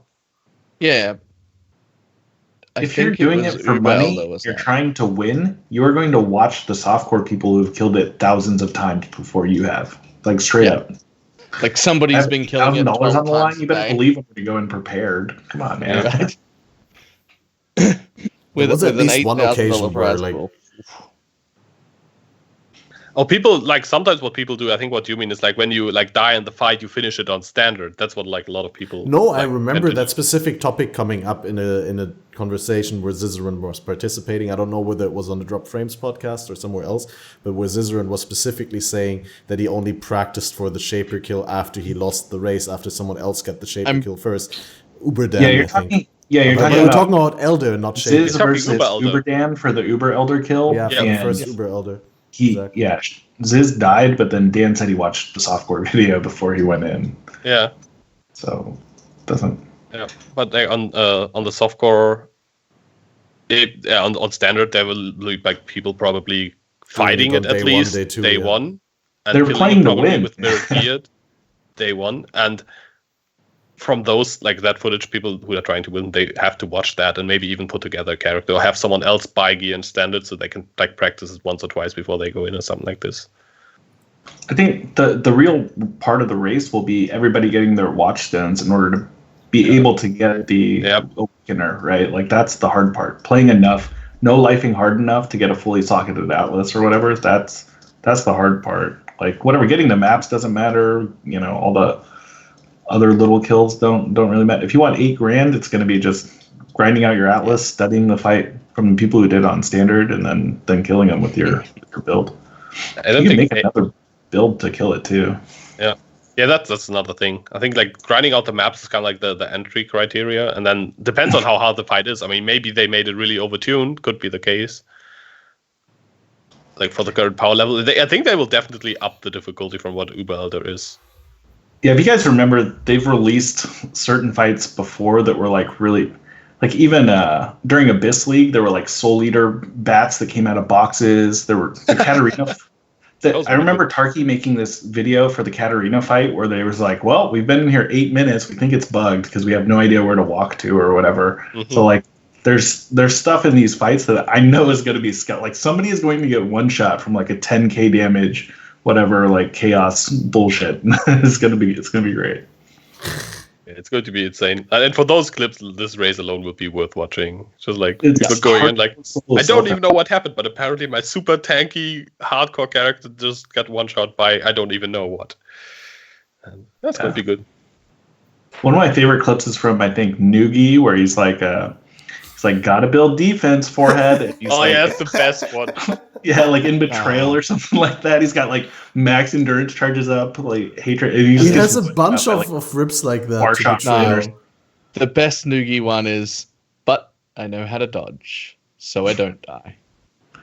And then immediately dies. Was that was that with the box? Yeah, that was ages ago. Years, I think. Yeah, that was like before he took the break. Yeah. That's like a lot of, like, Noogie has a lot of those stuffs, especially like the Betrayal thing. Like, he died so often to Betrayal, even like after that, to like Betrayal encounters over and over.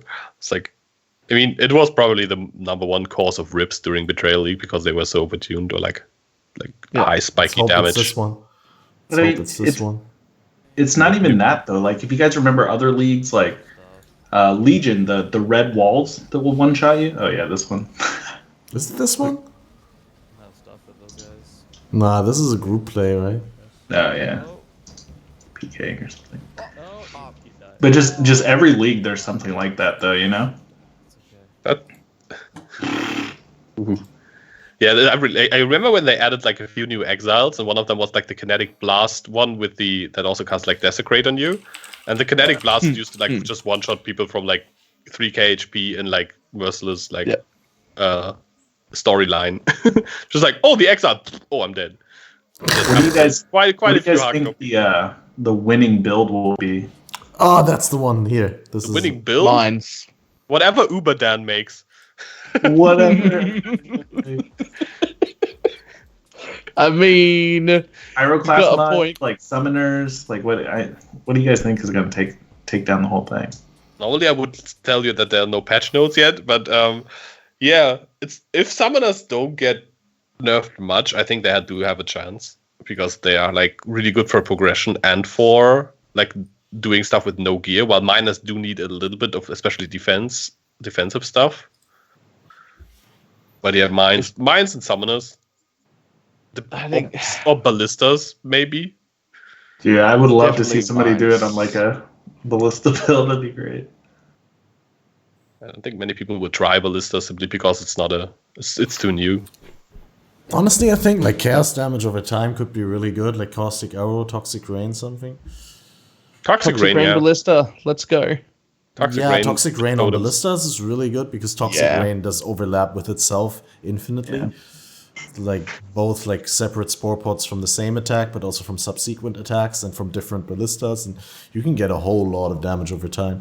Like a bunch of people have been playing Toxic Rain Minor. I think Octavian started it off, and then it was like a fire prolife through the POE community. Some people picked that up as well because it looked so good. I theory crafted something similar in the beginning of the league when I knew that they were going to change mines and make them throwable. I was like, Toxic Rain Mines may be really good with that, but I ultimately didn't go with the build because I felt it was too hard to get reasonable defenses in it.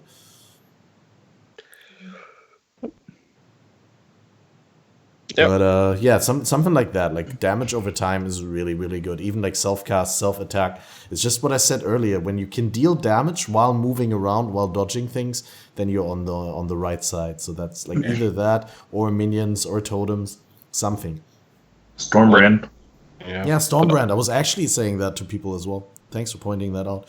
Stormbrand Assassin must be really good as well. Assassin's a little bit on the squishy side, maybe Inquisitor, but Stormbrands is really good because you put them on the enemy and then Inquisitor is not that much more tanky though. Yeah.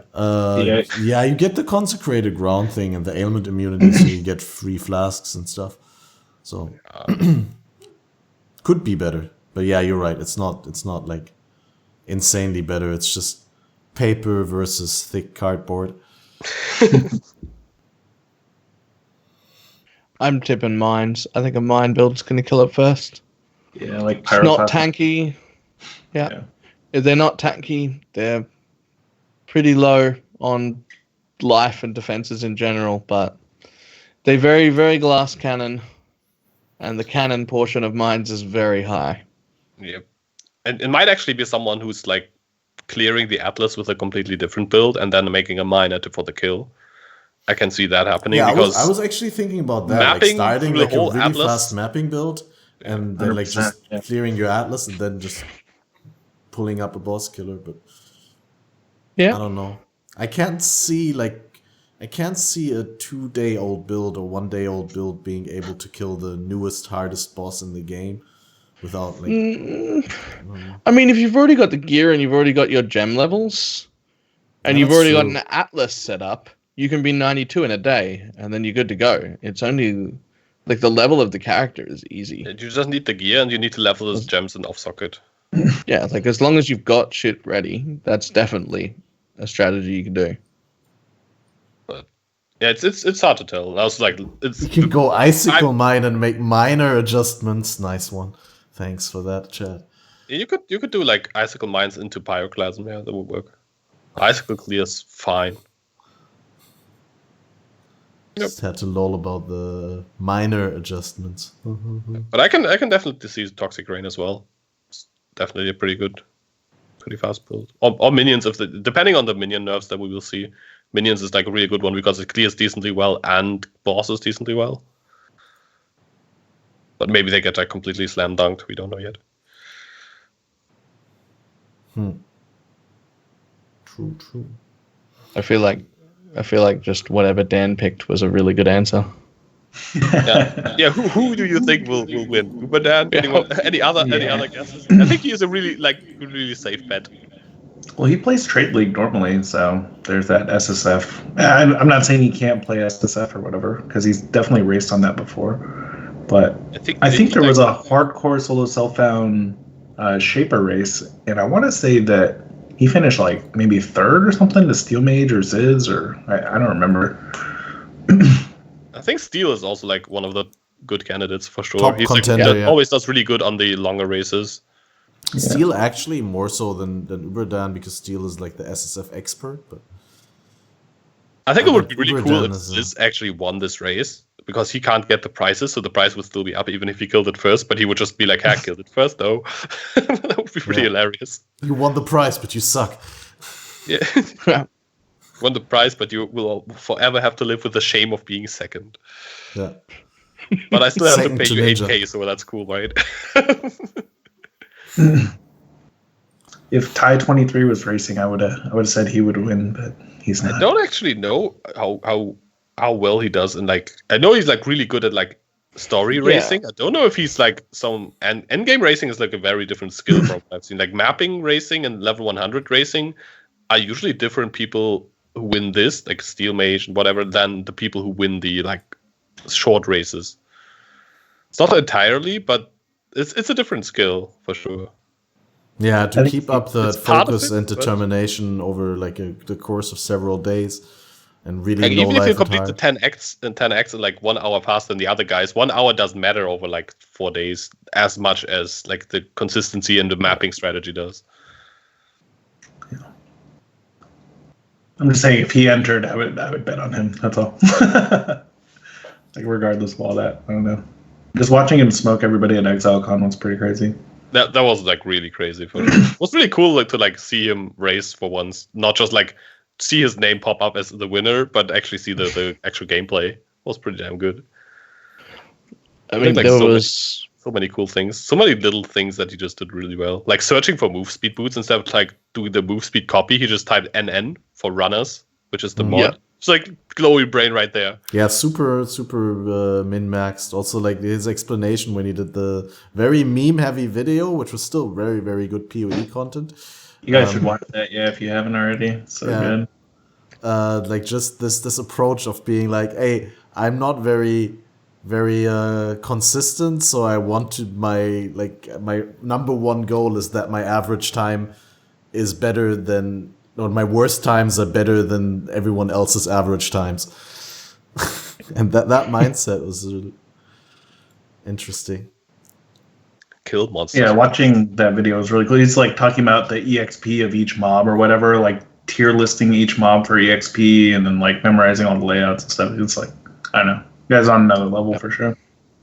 It's really cool. Yeah.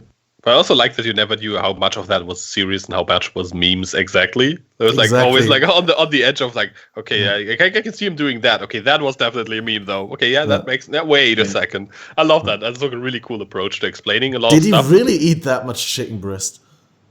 I know people who do, so that's that.